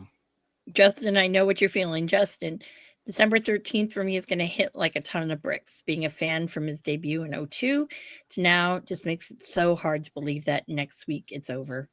In 2020, when I started the show, it might have been 21. It was 21 because the things weren't fully open yet. Money in the Bank happened, and I was doing a live stream of the Terrible Wrestling Takes podcast. And speaking of just in time, Jeremy in time was the last one in the chat with me watching Money in the Bank. I'm like, all right, man, like we'll be done. You know, no big deal. Turn the stream off. Cena's music hits as soon as we end the stream for Cena to come back after all the pandemic stuff. And I'm hitting up Jeremy. I'm like, do we put it back on? Do we, like, do we go back live? And also because he was marking out like crazy. Jeremy's younger than all of us, right? Like, and he's such a Cena mark in that way where he brings him so much joy. Man, it's just a beautiful thing about Cena. And that's my favorite part about this run period is that the forced you can't wrestle shit is gone, right? And let's go Cena sucks, like it's gone. This is like everyone is giving Cena a hug, and it feels really fucking cool, man. It does. It feels awesome. So like as the match went on, I did feel kind of formulaic. It didn't hit me in the feels too much, and what I'll actually do specifically for you, Marsh, is I will give Dom that credit for being that good that it felt that formulaic, if that makes sense, right? He's that veteran enough to make what happened felt normal. You know what I mean? That's what I'm saying. So, it felt like an Eddie match. Like you watch Eddie matches and you're not totally shocked. You laugh and stuff. And that's what I'm saying. Like, especially after reading what Ray was saying about Dom, seeing that match laid out that way made me feel more of what Ray was saying about how Dom had really clicked in to what Eddie was all about and who Eddie was and how that character works and all that stuff. It, to me, kind of put that all on display. Like I said, there was a part of me watching it where I'm all like, this is also kind of, this feels like Cena's goodbye to Eddie too. Like they obviously crossed paths and shit. You know what I mean? Obviously ton of respect and all that. But it felt like that there was also a nod to Eddie in this as well because of all the shenanigans, the way they played it out. Look, I haven't proofed this video, but I have one other video during John's entrance.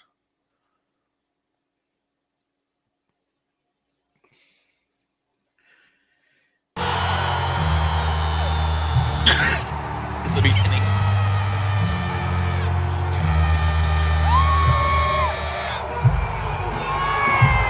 Oh shit.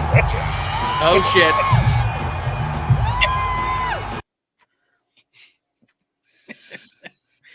That was not bad. Yep. And Justin Time says this, the crazy thing about my brother, who's never a big Cena fan, but over the years, he's gained all the respect from him. And that's how I was. I think it's how all of us were, maybe Amanda not included in this, but during his big run, I was not into it. I was kind of like, I told you before, I tuned in, saw it was Cena against Batista and said, this is what we're doing. This makes sense for Vince. He likes big muscly dudes. I'm out. Then I see this CM Punk idiot having this title run of a lifetime. And I watch him for a second and I go, nah. Not for me. Fuck this guy. They have this Weasley little piece of shit who thinks he's amazing, and they have these big buffed out idiots who can barely move, right? That was my kind of thought on it. So I was away from wrestling. When I came back, actually before the 2015 revival of my fandom, I was starting to dig who John Cena was. That was right around the time of the meme of John Cena and the music. The music was the meme. It wasn't the can't see me memes. It was the music was the meme. And that like, hey, who do you think is John Cena? Like, and the radio shows were doing it. Watching him do that and, joke around with that. Watching him do all the Make-A-Wishes. There was a site I used to really enjoy and buy shirts from and stuff. And he started partnering with them on a few things. And I was like, oh, cool. Look at him do this stuff too. And it was just, I got more and more respect for him. And then when I came back and watched in 2015 and watched him with the AJ Styles stuff and watched him get this number 16 and all that, I just, it all came together for me where I was like, oh, this guy's fucking amazing. But I do think that there was a reality to the fandom before where they felt like Cena's for the kids. So adults were too cool to like him. And he also wasn't the other guy. You know, he's not Austin. You know what I mean? Like that's the fucking the thing, right? To why I think it's so poetic that Cody's going through what he's going through. Because I think Cody's the most Cena we have. He is split that way. Adults feel like he's for the kids. A lot of the adults think he can't really wrestle. He's not that good. He's formulaic. He's all merch heavy. He is the let's go Cody. Cody sucks. That will come up. It's going to happen to him. It's been coming up. Is the new Cena. There's nothing wrong with that. It's kind of remarkable to watch happen because we all thought Roman was the new Cena, but he's not. Roman was polarizing, kind of, but everyone fucking hated him except for a select few of people who were like, no, there's something about this guy, right? It was easy to hate him. I think Cody is the new Cena, and Roman solidified himself in a whole other realm. And so I think that Cody's just not Roman the way that Cena wasn't Austin or The Rock. I think that, let's go Cody. Cody sucks is let's go Cena. I think in 20 years' time, if Cody keeps up the whole thing, I think you're going to see a similar feeling amongst fans later where it's all like, look, I didn't like him at the time, but got to respect this and that, you know? Yeah. I really think so. I think with this last run of Cena, I think that them turning him heel, it's like too late. There was a couple of years ago, they could have done it and it would have been amazing, you know? And I think that it just kind of fell flat because all of a sudden people are like, nah, you know? But I'm like, internet, you wanted it so bad. You wanted it and you got it. You know, but it's just at the point where it's like now it's like, you know, everything was awkward about it. And, you know, I personally myself was like, yeah, he could have done this. Hell, I'll even say, I think maybe 2017, 2018, maybe. Yeah, easily. Yeah, he could have had there was a couple windows where him going heel would have made a lot of sense. And I wasn't even watching the product. And I was like, he needs to go heel. Like now's the time, you know. But I think he had a lot better things to do at the time. Like all the benefit stuff he was doing, I think was too big a deal to fuck with. Yeah. And we can look back and respect that now. So, well, that's why I thought it made sense. And I've done enough takes on it on the Travel Wrestling Takes podcast when it came to Cena's heel turn that. You know, I do think it could have been done better, and they just paid it off wrong. But anyway, that's besides the point. What we got here was a very good righting of wrongs. Yeah, absolutely. This kind of like bowed up a lot of shit. And it's really, what's funny too is that both Producer Lady and Amanda had asked me during the match when shit was coming around and people were running in. They're like, "Is Liv gonna come back? Is she healed or is she injured?" Oh, you guys really thought that during the match? They did. Mm-hmm. They did. Wow. Yeah, we did. I thought one thought about it. No, I was like, no, they thought, is she injured? Isn't she injured? She's injured. She's not coming back, right? And I just went, because I didn't say anything, but 2 weeks ago I saw a video of her training in her gym in a ring. And I was all like, she's coming back for a big Dom moment, and there's not going to be a bigger Dom moment than this. You know what I mean? She's either going to fuck him over or help him. Like, I didn't know what she was going to do. And then when she came out in Mysterio pants that were so fucking cool, I was all like, oh. Then she was like Guerrero on the back too. Yep, Guerrero on the back. It was Dom's mask on one side and Eddie's Japanese mask on the other, if I remember correctly. Yep.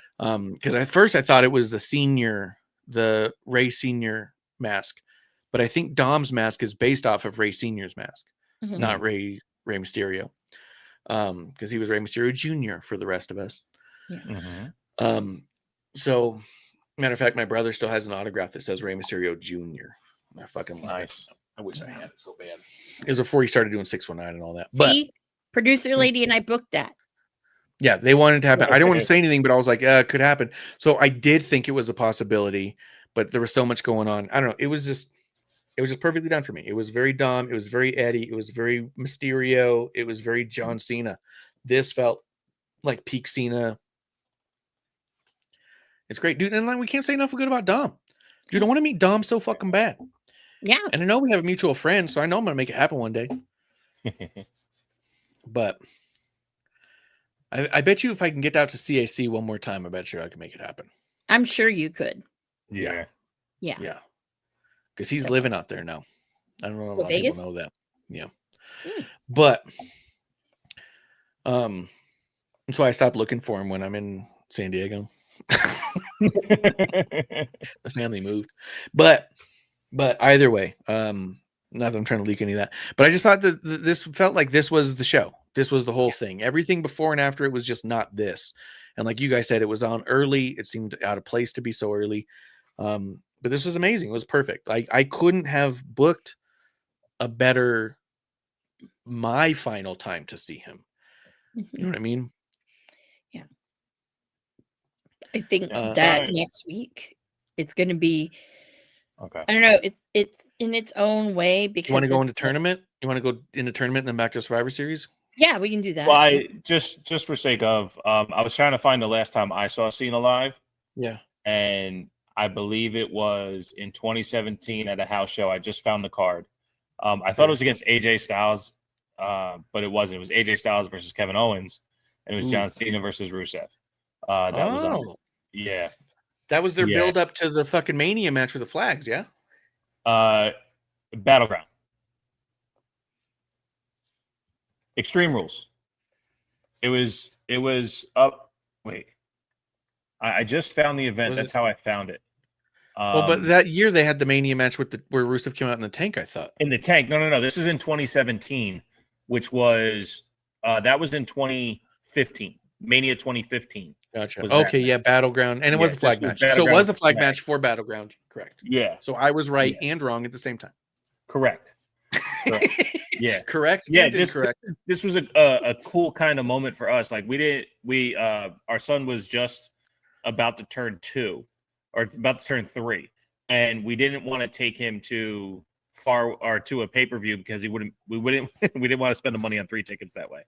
So the money it would have spent for 3 tickets to take him, we actually did 6 tickets. We did the Saturday before and then the Monday after house show, Jersey and then Delaware when the pay-per-view was in Philadelphia. Yeah. Wow. It was really cool. Really cool. But Cena wasn't at the Monday house show, of course. He was at Raw. So the very first televised wrestling event. It's cool. First time I ever went to a wrestling show that was televised, because I went to one WWE show when it was WWF in the Attitude Era, and it was a house show. And I never went back again. I never was able to see again until Elimination Chamber with John Cena, where he dropped the belt to Bray in the Elimination Chamber. That was my first ever PLE. It was my first ever televised WWE event. And Cena was right there. And I've got the chair from that with Cena's face on it. And then to think that, he was my first PLE I ever saw, and now I went to his last PLE he's ever going to do, or wrestle, is fucking perfect that way. I just, like I said, I couldn't have booked a better one for me. You said you want to get into the tournament a little bit, and then we'll back up, because as long as we're on the Cena topic and we're heavy on Cena, I'm going to start with you, Amanda.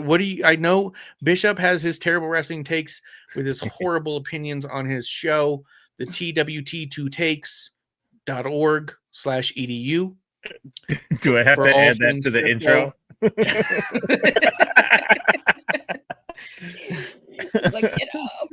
Get on with it, goddammit.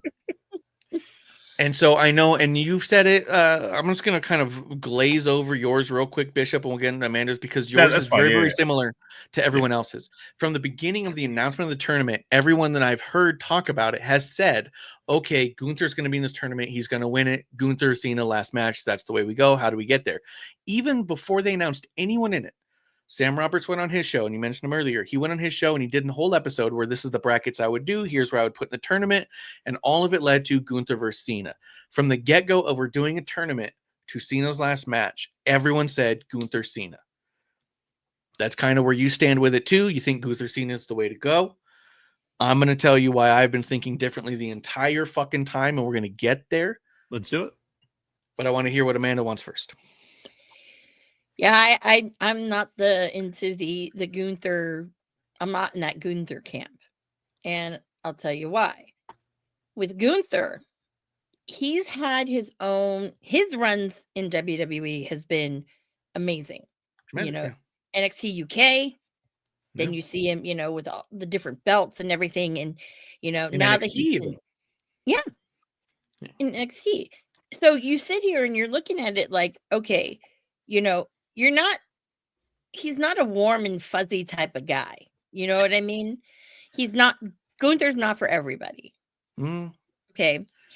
And the way I see it is if John Cena is passing a torch to somebody, and it's not like Cody, obviously, so it's one of these people, it's like, I don't know if Gunther's the choice. Because when you look at everybody who was in the tournament, okay, you know that Solo was going to have, you know, his family tree, you know, get involved in probably every single match, you know. I think that they had that on the fly because I think probably it would have been like, it would have been Gunther versus Penta, to be quite honest. But the injury happened. So I think that kind of was, you know, right there. But this whole time, when I saw who was in it, LA Knight, and I will tell you why, is there's two schools of thought. The first is all these fans like push LA Knight, and they're not, for whatever reason. And it's pretty much like he's over. He's been over, you know, with the fans. And it's one of those things that you can say, I don't know anybody who does not like LA Knight. I know a few people who don't think all that much of him.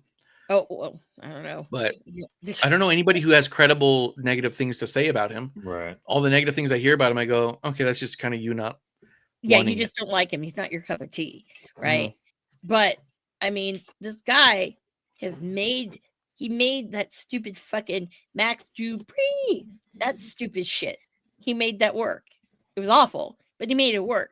Everything he's done is that time. Is he someone? He's another person, sells a lot of merch. Gunther does not. I think maybe Gunther has 1 or 2 shirts, maybe at most. But you don't see like LA Knight's got 1 billion shirts, you know. The kids like him because I don't see kids cheering for Gunther. You know, you gotta kind of think of it of, you know, that's what everybody wants. They want Gunther because, you know, and you know, he's gotten titles and all this shit. But I'm like, no, you've got to take it to somebody who also is going to carry this torch. And you can't talk about like age because, you know, honestly, nothing to do with age or anything. You know, you're not going to put like a CM Punk in there. You're not going to put like Jay already had his moment. Jey Uso, he had his moment with Cena. So that's fine. And I like that he's going the way he's going right now. That's totally fine. But LA Knight is the one who I think should face Cena. Because that's pretty much, you've got 2 people who are really kind of over, and he can take kind of that torch. I'm not saying he's going to be the next John Cena. That's not what I'm saying. But I think that for fans, and this goes to like every age category you can think of, that's going to be, I think, really the next closest thing to John, because Cody's already got his own thing and whatnot. But I think that, you know, LA Knight is going to be someone that people watch. And I think that this is his time he'll get his push.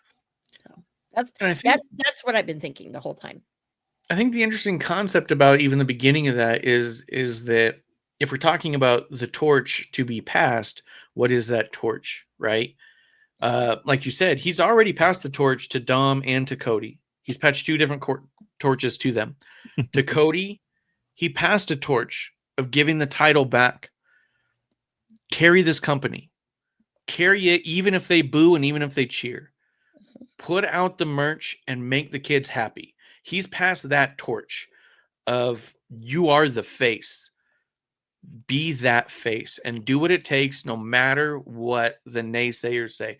Don't let the noise cloud your mind. Let your mind guide you to what you know to be true, right? That true north Cena mentality seems to be where Cena or where Cody's living, right? He acknowledged that by giving that title back to him in a sense, right? Kayfabe, whatever.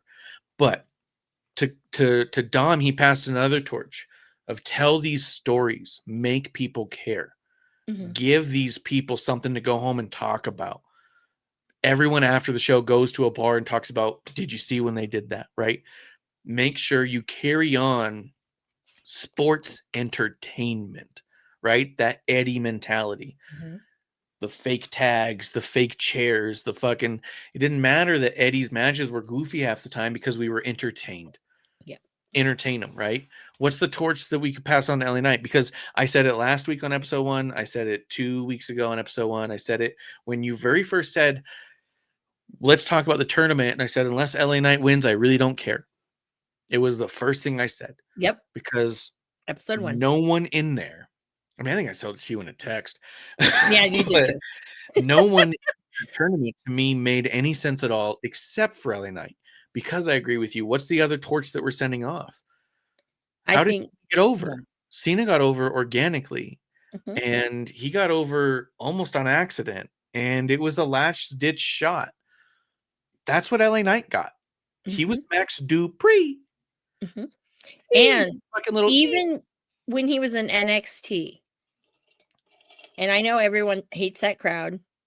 I'm one of them now. He was beyond over. That program he did with Cameron Grimes, oh my God.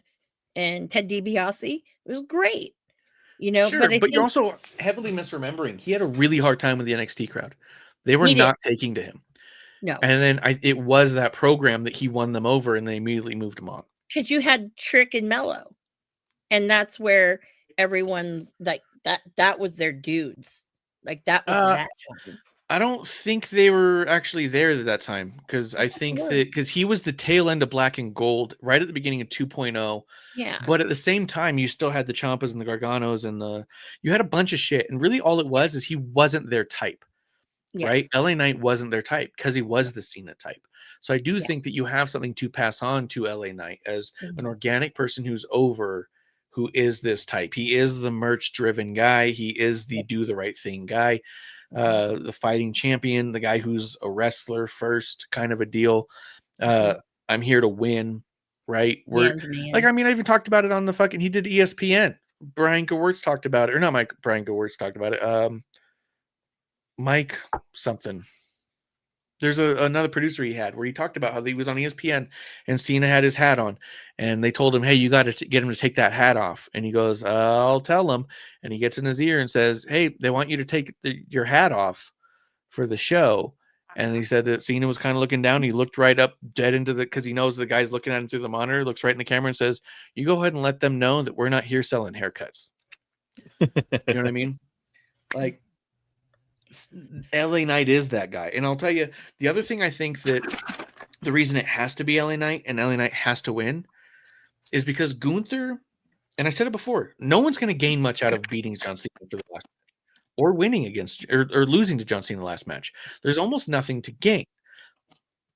Gunther has less to gain than anybody.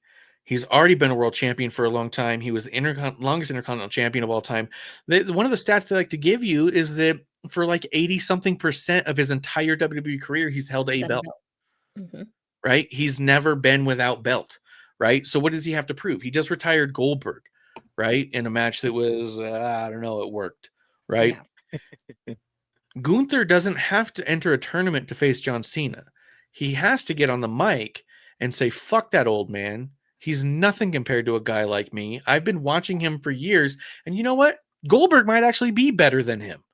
He's done nothing. He had 5 moves. At least Goldberg had his 2 moves, but he did them better, right? And then he could even say some shit like, and I took those moves, and they weren't that bad. I can't imagine that Cena's are any worse, right? All he's got to do is get on a mic and talk mad shit and say, I want to put down the old men and let this new era finally have a chance to grow. I'm tired of these old men being around. I'm going to bury them all, right? Boom, he gets a match. All he's got to do is talk his way through it, and we have a story, a reason. Gunther going through a tournament does nothing for him. If he beats Cena on the other side, okay, you just beat another old man like you did Goldberg. If he loses to Cena, you just lost to Cena after he lost to Dom, right? Yeah. With LA Knight, he's had the U.S. title, and he's had this run of missed opportunities. He had this promo he just cut on Raw that got cut short a couple weeks ago. Was it Raw or SmackDown? I think it was SmackDown. It was Raw. He started a promo, and they cut it off in the arena, and they showed that. He cuts a promo backstage with Jackie Redmond that was like a WWE exclusive where he goes, there's somebody in the back who doesn't want me to blow up, but it's going to blow up in their face kind of a deal. He's like, they're trying to hold me back. He's about fighting for this opportunity. I'm going to keep fighting my way up like he always has. If he goes in there Never and give up. fights his way through, ends up in the ring with John Cena, first off, there's not a lot of guys who can learn as much from a match with John Cena as a guy like LA Knight. LA Knight needs that tutelage from Cena. Not because he does not capable, but because I feel like, as I felt like for a long time, LA Knight's right below the notch he needs to be at. And I don't think there's a lot of people who can teach him how to push above that, except for like a Cena. Yeah. You got to do this. I'm telling you, do this because of their match styles, their wrestling styles, their body types. They're also similar. Even their attitudes are similar in a lot of ways on opposite spectrums that I think you would learn more. Yeah. Right? Yeah. Absolutely clear on the mic.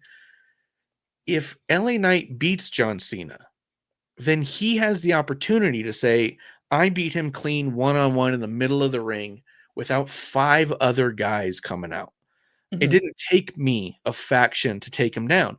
Then he has a gripe. He can actually just move on into a story with Dom. I'm taking that title off you, Dom, because I know that I'm better than you. Because I know it doesn't take me 5 or 6 people. You and me, one-on-one, cage, last man standing, ladder, I don't care. But it gives a story to jump from. If Gunther wins, he's got no story. He's got nothing to jump from. He just walks out the next week and goes, yeah, I beat Cena. And then what? Penta's music plays and comes out. Oh, okay, I'll fight you too. There's nothing there. I don't think that even Gunther going towards the IC title means anything. But LA Knight coming from a US title run to being shut down over and over again, trying to prove himself up the card, he could easily walk in there and say, now I want that IC title. I've just proven I beat the last Intercontinental Champion, and I beat him more cleanly than the guy who's currently the champion. I want to make this right. Put that title on me. And at least you have a story and something to go with. You know what I mean? There's growth there. Bishop, what are you thinking? Yeah, no, I don't disagree. I mean, look, I even went back and forth on my show, the Terrible Wrestling Takes podcast, and tried to figure out what's it all for, you know, and as you're talking, you know, perspective comes in, right? You said Dom gets the story-driven rub, right? Yeah. Cody gets the talk show rub, right? Face of the company rub. Yeah. What does LA Knight call himself? The megastar. Megastar. He gets the megastar rub. He gets, so like I definitely see that. And I said it on the last episode that Gunther just retired Goldberg, so it doesn't make sense. But where I'm conflicted is for Cena to lose 2 matches in a row. I of course, like, fine, it's not that big a deal. But you said it, right? So you're actually coming from the perspective that the tournament doesn't mean anything. So you're looking at best case scenario out of something that doesn't mean anything. And I can get there. I can agree with that, because at the end of the day, we just want to watch Cena do his thing one last time. So I'm definitely on board for your view, because this shouldn't have been a tournament. And it should have been a Baron Corbin versus Kurt Angle type of situation where the person who is in the ring with him is 10, 15, 20 years younger than him, not 3 days and 6 hours younger than him. Like, I don't know if that's completely true, but LA Knight's basically the same age as John Cena. He's like 43 years old. So Yeah. You're right. The real rub was him versus Dominic. That should have been the last match. But because there's one more date that's mixed in, hey, we got to do something gratuitous. And it's always felt gratuitous. And we, especially on Wrestling on the Rocks, we're not fans that way. Don't give us a good wrestling match because we like good wrestling matches. Or because we see good wrestling matches every day. What we would truly like is to be invested. So, yeah, man, I agree with you that LA Knight is better served as Cena's last opponent. I do agree. There's just too much indoctrinated wrestling to think that it would be otherwise, you know? But you're right. Like, Gunther absolutely gains nothing except for if he beats Cena, he now has the cards in the deck to break Roman's streak as champion. Like, that's it. Like, you're definitely solidifying Gunther as one of the greats right now. He beat Goldberg. He retires Goldberg. He retires Cena. And he had the longest reigning Intercontinental Championship. The next time he gets a title, who's beating him? You're not thinking anybody's going to beat him. Right, So but there's a difference between Goldberg and Cena is Goldberg came back to, like, right the wrong of fuck this guy. And in the rumor mill and the dirt sheets, this is going to be his last match. Wasn't that on TV? But you watch the match, he goes down, he hurts his fucking hamstring, he keeps fighting, and he fucking loses the match, and you go, that's the end of it. The story wasn't this is Goldberg's last match. Yeah. It was advertised that way. They advertised as Goldberg's last match? Yeah. Yeah, he went into Gunther's face and said, "You're last." Oh, that's right. Yeah. You're last. Yeah. Right. But that was also, so it's still different in the idea that he came back to try to shut Gunther up. And like you said, you're last. Yes. I'm going to beat you finally. You're the last person I care enough to beat, right? I'm coming back just to beat you. There's a difference between coming back just to beat someone and then losing. This is John Cena saying on January 1st, my last match is December 13th at Saturday Night's Main Event in Washington, D.C. against the winner of a tournament, right? Which is basically what he said. I mean, it's not what he said, but it's basically what we've had since day one. This will be my last match, no matter who it is. This is my last appearance. This is my last match. There's a different story between I'm coming back to defeat you, and then I actually lose, and I'm not going to keep going through this, right? This is the reason this tournament makes so little sense and is so poorly done is that it's a pre-announced last match. This isn't Shawn Michaels versus Ric Flair, where he says, I'm sorry, I love you, because he knows that once he hits this kick, that career is over, because the stipulation was such, if I can't beat you, then I'm done. This isn't Undertaker versus Shawn Michaels, where Shawn Michaels says, you know what, one last run with you, Undertaker, and I'm going to prove I can finally defeat you, and if I can't, then I don't deserve to go on and my career is over. This isn't a storyline of I can still go, but my career's on the line. This is a booked match from the day one, no matter the appointment. This is stamped and delivered, my last match. So you don't get to say you retired him. Yeah. You know what I mean? You just get to say you were in his retirement match. Yeah. You know what I mean? Yeah. And that's the unfortunate part about Gunther is I think that not that he wouldn't still use it or they wouldn't still try, but it would come off fake and false. Not that they're not doing a lot of that shit anyways, but it would come off phony to say I retired him. Yeah. You know what I mean? Because Absolutely. I mean, especially if you have nothing to gain, like a Gunther. LA Knight saying, I defeated him in his last match, or I retired John Cena and I want to go after that title he last held, is something you can bite your teeth into. Where Gunther saying, I retired Goldberg and Cena, me personally, I'd immediately go, you didn't retire John Cena. He announced his retirement and then you showed up. Yeah. You know, you got there later. Right? Yeah. You just lucked out in the fact that, you know. No.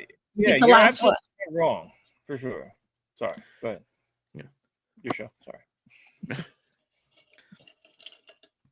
No, you're not wrong. Look, it's definitely the right take, for sure. Absolutely the right take. Like I Yeah. I can't disagree. There's no point in disagreeing because the truth is, like, if it wasn't for the tournament being set up this way, nobody has to choose a side or pick an opinion, right? And that's kind of what it is. So even if maybe Cena even ruined it with giving it the total dates, but they're even now, what really fucking sucks. Survivor Series was what, 4 days ago, 5 days ago, and we're already 9 days away from his last match. It's all too soon. You know what I mean? And not even from a I want more standpoint. It's just too soon in back-to-back dates. If this is the case, and I brought this up on the episode, and I don't know if you want to get into it later, but both champions haven't fought with the title. Like, CM Punk won the title, and he's yet to have a singles match with it, and he won't have a singles match with it until January. So the gap without importance of wrestling matches is so much longer with the champions, yet we're getting 2 matches in back-to-back program or back-to-back episodes, if you will, with Cena. Like, give us something with a gap that we can breathe on. That's, the last time both champions wrestled was the last time Cena wrestled on Saturday Night's Main Event, and in true Cena fashion, he's putting in more work than anyone else. And he's so I just it's these last 2 matches are too quick with each other, and that's a them problem, not a us problem, and that's part of what's pulling away from how important this all feels. Yeah. On top of just like the laziness of the booking of a tournament to begin with.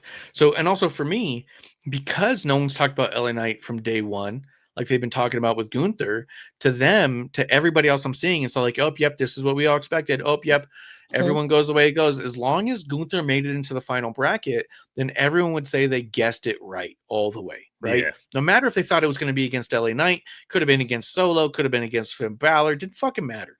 Whoever was in the ring with Gunther, everyone would be like, yep, called it. Gunther's at the end. That's the one that I said. So the rest of the bracket I got right. No one's talked about LA Knight but me. Nope.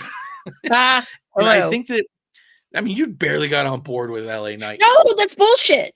I've been on there the whole time.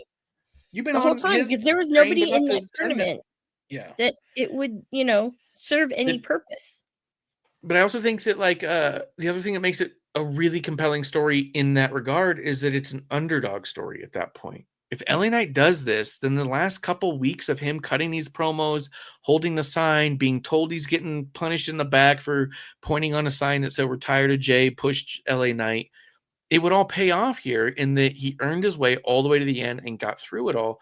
Look, maybe we got it. Maybe we got to take a look at this guy, right? Like there'd be a payoff here where people who have been undermining him his entire run might have to look at him a second time. They might have to say there's something here. Cena wanted him. Why don't I? Right. I just think that there's something we can do here with LA Knight, and there's nothing we can do here with Gunther. And I think that LA Knight getting a win over Gunther would be huge. I think Gunther getting a win over LA Knight would be expected. But I think that if LA Knight beats Gunther, then John Cena, you fucking got something here. You could maybe take this guy all the way to Mania this year with something. I think so. Not the main event, but something. I'd like to see him fucking take the belt off of Phil. I think that'd be sick. I don't know that we're there yet. I think that if he took the belt off of Dom and then had the title for a long time, he could make the IC title seem like something cool. Yeah. Yeah. I mean, Dom having 2 belts, it's like, it's fun. It's fine. But, I like it. But yeah. Yeah. So I don't know. I don't know. That's where I'm leaning toward that. I'm totally leaning toward that. Now, I don't think it could go any, like, I think about it when I look at Gunther and, I'm just kind of like, you know what? He like, I'm going back in time before he was in WWE. He didn't win a Bola. He didn't need to win a Bola to be the PWG champion. He didn't need that. He didn't need some of these other things. Like when he won the 16 karat, he didn't need any of that other shit. Right? It just kind of happens. But at the same time, it's like, okay, yeah, you're right. it's expected. But at the same time, you know, did we expect what LA Knight's been given? No, not at all. Not at all. So, but it'll be very interesting. And if not, we'll riot. It'll be cool. We'll riot. Let's go into a couple more things before we get into, because I know you want to talk about the champions too, and I want to get to that. Let's circle back to War Games a little bit. Real quick, I just want to hit on the women's match, the Stephanie versus Nikki. After the show, Triple H was on the after show thing, and he was saying like, oh, it's a really tough position to be in the match before the main event, and they got to carry their own and hold the weight, and that's why we knew it was the women had to do it and this and that. I wanted to fucking slap him in the face. It was so fucking stupid and self-serving and bullshit. You made a fucking popcorn match on purpose. You put them there to let everyone go to the bathroom, hit the merch stand, and leave. You didn't want them there to watch that match. You didn't put them there to watch that match. You put them there because you front-loaded it with the women's War Games. You had the men's War Games coming up, which was, quote, the biggest main event War Games of all time because you had more main eventers than any other War Games ever. Whatever, who the fuck cares? And then you had it right after John Cena's last match. What the fuck do you think's going to happen? You booked that for them to get shit on. And that was a match that was so good. Like I said, if it main evented Raw this week, everyone would have been saying, holy shit, those women tore it up. Why wasn't that on Survivor Series would have been the question, where now people are like, why would this bother being here? And it was because of the placement. And you know why the placement was what it was? Because it's obvious and bullshit. Because he candy striped genders for equality purposes and not for match booking purposes. Women's War Games go first, fine. Put the women's title on second, that's fine. It's not that you're front loading all the women. It's that you're placing it so we can build excitement as we go. The women's War Games match was dog shit. The women's championship match was fucking great. Then you had the fucking Cena match, which was fucking phenomenal to lead into a flat ass fucking men's War Games match. You could have built it to be something and you didn't. You built it to be shit on. And that's what fucking pissed me off about that, is it was a great fucking match. Nikki looked so good. I want her to keep wrestling for another 2 years. Dude, so good. But I want to hear you guys talk shit on my last episode. We're on the same fucking page, man. I said you were on the same page about a lot of shit, and I was like, but you didn't dig deep enough, and I want to dig deeper with you. I'm trying to get knuckles deep up in you, dude. Let's go. You guys talk about the match for a second. I'll be right back. I don't know. No, look, I specifically said on the Terrible Wrestling Takes podcast on all platforms. I was never a Nikki fan, never got it, never liked it, never loved it. Huge Becky fan. Becky over the last year and a half has given us nothing to love. And the one that put it over the top for me that says, you know what, this is a Becky problem, not a other talent problem, was the Tiffany versus Nikki match and Tiffany versus Trish match. Those two way overblew what the fuck Becky did with them. And then Nikki had the match on Raw. Fuck, who was it with a couple weeks ago? Oh, yeah. It was really good. Asuka? No. Yes? Fuck. It wasn't Roxanne, was it? It might have been. Yeah. It might have been. Yeah. But I remember that match. And I was like, whoa. You know, right, because I believe it might have been Asuka because it was right off of the Becky match where we were all like, well, what the fuck? Yeah, it was Asuka. Oh, it was and Asuka. Then and then the following week, or a couple weeks later, she had the one with Roxanne, which was good as well. Yeah. So I was about to say Nikki it was the this, Asuka singles match, and then a Stephanie Nikki tag match, because it was and then a Nikki Roxanne. But yeah. So it was just a week. It was about a week after the Becky match where it was so flat, it was bad. And then the Asuka match happens, and the three of us are like, wait a second, does Nikki got something here? Is this a Becky problem? And then again, Stephanie and Nikki, which her name is Stephanie, they put on what felt like a real women's match from today. And watching it at home, I just felt like this was so fan serving for us at home who love watching women's wrestling, where Stephanie gets a chance to look like an athlete, Nikki gets to look like a legend, and we had a fantastic match. So I know Marge kind of shit on the crowd, the other crowd, right? Not you guys, the other crowd. How did it feel watching it there? Because at home, we loved it. Well, I'll tell you, part of it, because of where we sat, is very bird's eye view. So as soon as Cena was gone, it was like mass exodus to wherever. And I'm sitting there thinking to myself, this is not good. This is not going to be good for Stephanie and Nikki. Not going to be good at all, because half the people aren't going to be there. And for as much as a lot of people love Stephanie, I did not feel that love. I did not. No one was chanting La Primera. It just was really weird.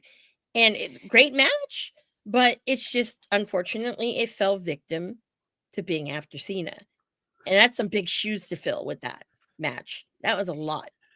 I mean, personally, I think that if they had done, I don't know, they opened with Stephanie and Nikki, then had Cena, and then do the women's war games, whatever, because that was shit.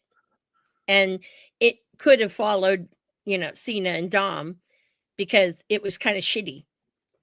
And that crowd should have been that crowd that was the Stephanie Nikki crowd.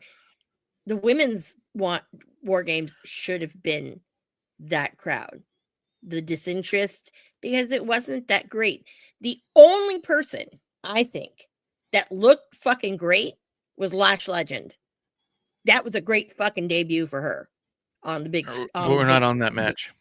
I know we're not, but I'm just saying it should have been there, because Nikki and Stephanie did a hell of a match. Have you guys watched it from home? Or Marsh said you don't get it, right? Did you watch the access to it? Yeah, I watched it at home. Yeah, it was great. And there were little things that I didn't notice. Like, for example, okay, yeah, you did the Devil's Kiss 3 times. Okay. Even people weren't, it didn't feel like that loud. I hate that. Yeah. But what was interesting was Nikki wasn't doing it right. And you could see the look on Stephanie's face, like, fucking kidding me.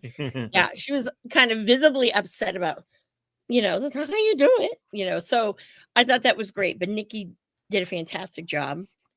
Nikki did great. I think this match was also her last match, but I don't think that was right. I don't think it is. She definitely said that she was going to be wrapping it up this year, so it might be her last PLE, but she just turned heel for it. You'd think that that's got some legs. You think that's got enough to go, and plus she could go. I think this match also fell victim to, we have a new Netflix audience. The wrestling fans have changed. Yeah. They want to sing along, and they want to oogle the girls. Mm-hmm. Like, it was the detriment of Tiffany. Tiffany came out, and we all said, man, look how good she is. Plus, also, she's very good looking. Yeah. That's not what happens here. Now, people cheer loud for Tiffany when she comes out, because they're going to get the chance to stare at her. Yeah. When she finally lost the belt, I saw a ton of shit online about how it was long overdue, how it was flat, she had bad matches, all these things. And I'm like, I don't even know what you're talking about, but she's over as fuck. And unless you're talking about the fact that, like, everyone just wants to see them, like, I'm going to be honest, I don't know if Rhea's as over as she is. She wears less and less clothes every fucking time, and the pop gets louder. Are you getting louder pops because you're more naked? Or are you getting louder pops because you're having better matches? Because when was the last great Rhea match? The problem is Stephanie Vacour is so fucking good. Nikki Bella is way better than she should be. But they both are attractive, and this fan base doesn't care about the rest. So all they're waiting for are the ass shots. They're waiting for the Devil's Kiss. They want to sing along to that because that's what they want. Where you and me, we're watching at home, and we're going, holy shit, these women can go. And to be honest, if I could do anything for Stephanie's in-ring performance, I would say drop the devil's kiss altogether. Yep. It's not that impressive of a move. It doesn't really make sense. And all it does is encourages everyone to stare at and talk about your ass. And is that really where we want to be? The problem is we have women who are very attractive, who are also incredible wrestlers. Yeah. We have some of the best wrestling women that have ever existed in the history of time. And we're still undermining their ability because we can't get the presentation we need to take them seriously. Look at what Bayley and Becky and Charlotte and Sasha did. We need to go back to that. The Evolution was that. The fact that Evolution 2 had a bunch of ass shots and tits out was a disgrace. That's not where we're at. You guys are now rolling back the Evolution. Devolution. Devolution kiss. Yeah. And that's my problem with it is this was a fucking phenomenal match. These women did so great. And like you said, if this was on Monday Night Raw, it'd be like, why wasn't that on Survivor Series? But the fact it was on Survivor Series where it was with those fans and everyone fucking out or sticking around to see her ass, we got a why was this on this card? And it didn't deserve that. Yeah, I think if they could redo it, they would do the men's War Games first. You know what I mean? And then do the women's match, then do the men's War Games, and then finish with Cena and Dom. Because that would have been the right build, because you would have a flat men's War Games match that literally meant nothing, right? That the entire story of that fucking thing meant nothing. The heel, and I know we're not there. The heels winning, and it does nothing for them, right? Like it literally does nothing, except I guess it gives Braun Breaker a title shot because he pinned CM Punk, right? So that's the story that they told. Which we found out live on Raw that it was already a match as Braun Breaker's cutting his promo. It was fucking weird, man. Anyway, it was completely structured wrong from a be there standpoint for someone like me, and I know not everyone out there watches wrestling like me. When I see what I like, I dive in. I don't care how it's structured, right? So you could have put Cena and Dom first. You could have put the women's War Games match last. You could have put Stephanie and Nikki last, and I would watch and enjoy. Yeah, a little sting would come off. It's happened before. I didn't quite enjoy the show, so I'm watching this with dead eyes, right? Like that's happened. In this particular case, I saw these two. I was locked the fuck in because, bro, we've known each other for what, 5 years now, right? Yeah. One of the reasons why me and you talk wrestling so much is because we genuinely love women's wrestling, right? The women's wrestling that we get, we truly enjoy. So whenever it's on and it's great, we are locked in. We are dialed in. So I agree with you. I do feel bad for them. But one thing that didn't happen is them having a bad match.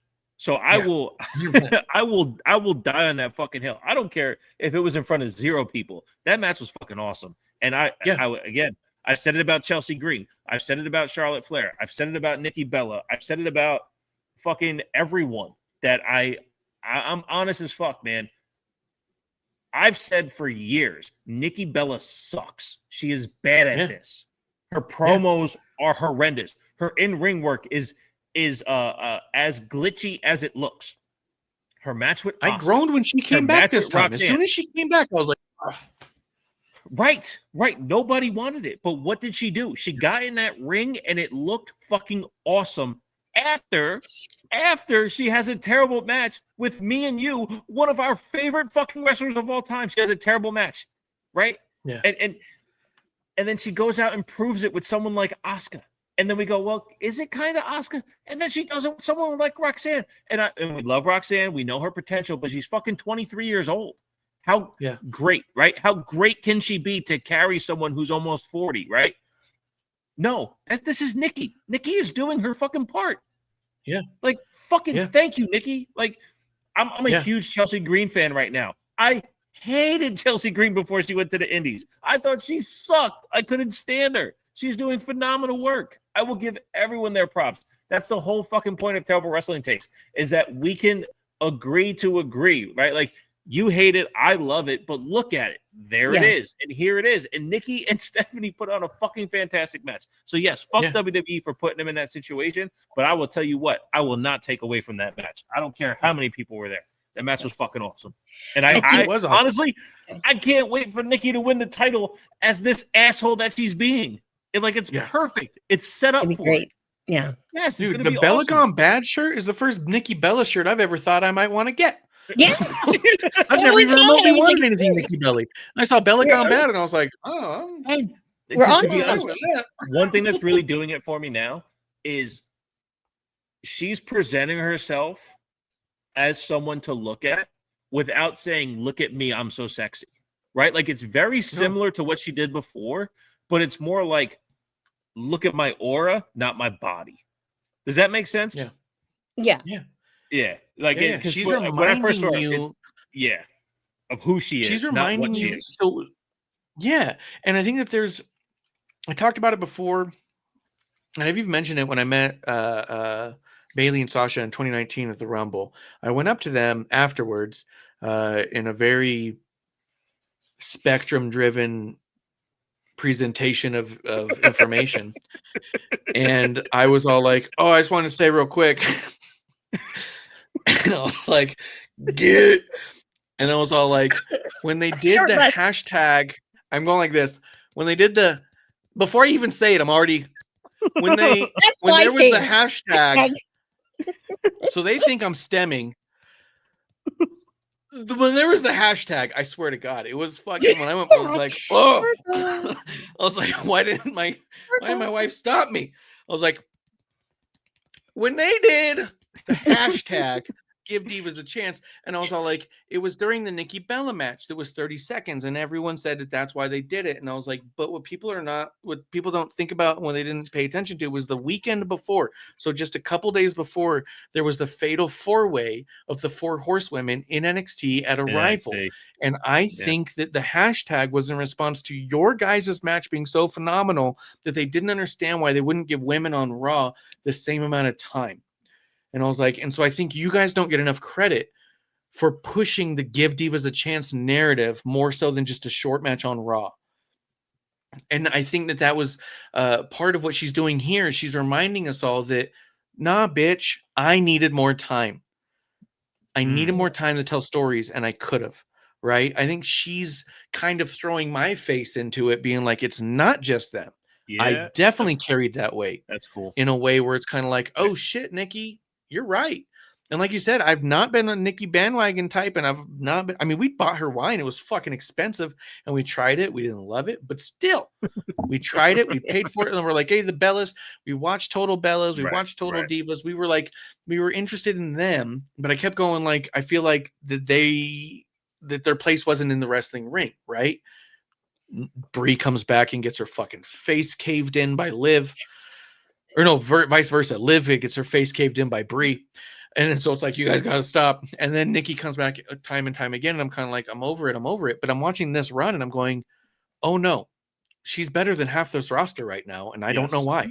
She's fucking killing it. She's doing such a good job. And like I said, I felt bad for them because of the match they had. I felt bad for them that they were never going to get what they deserve from the audience and from the audience at home for the match that they gave. They're not going to get the credit that is absolutely due for this match. And from what you said about watching the clip afterwards, they're not going to get the credit from Triple H either. No. He's just phoning it in, which is a fucking shame. Yeah, it's a shame. Absolutely.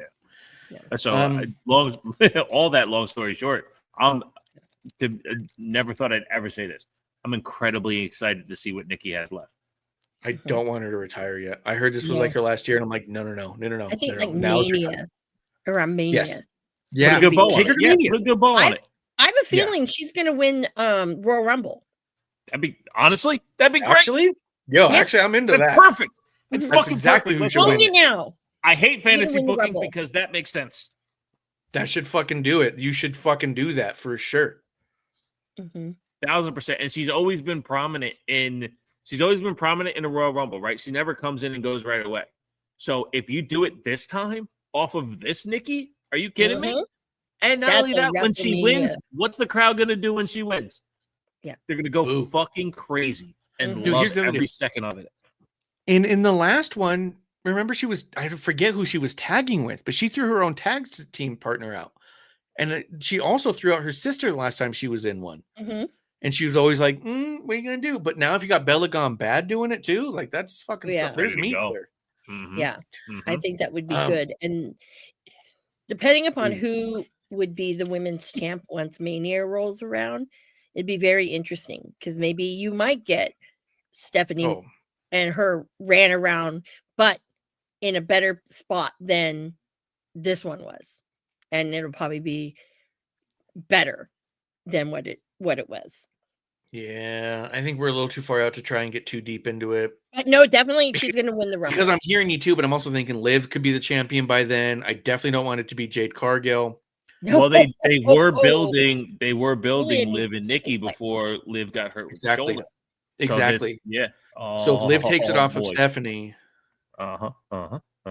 then you could definitely get to Nikki trying to take it off Liv and Liv holding it down, which could be fucking cool. Yeah, but Because Liv can fucking go and people don't give her the respect she deserves either. oh, I know, But- but I think like with Nikki, because of this run she's having and whatever, it's like I kind of don't want to see, Liv squash her, It wouldn't be a squash. Do a fucking good one. Give us 25 minutes. Do a You good know what I one. mean? Do a fucking Yeah. good match. How about that? Let's talk about the women's War Games match real quick. Yeah. Because All I was thinking, how did you feel when EO did the spot? That's all I was So- thinking. How'd you feel? so do you remember what I said last week? No, remind me, because you were in San Diego last week. It was the day before TW Thanksgiving. Well, I mean, 2 last time weeks we were ago? on, I said it. When I said Yeah. we were going up to it. Fucking That's actually, I guess we stupid weren't spot. on last week, huh? It was 2 weeks ago, wasn't it? 2 weeks ago, yes, sir. That's all right. It was just episode 1. No big deal. Yeah, I mean, we just did the first one. Yeah. Do you remember what I said? Because I said it all the time. I'm like, oh, here comes the War Games. When I said it in a group chat, someone said, "Can someone explain War Games to me? I'm new to watching this." And I said, it's the most overbooked and underperformed stip match that WWE puts on every year. And Io Sky jumps off the top with a trash can on her head like it's the first time she's ever done it.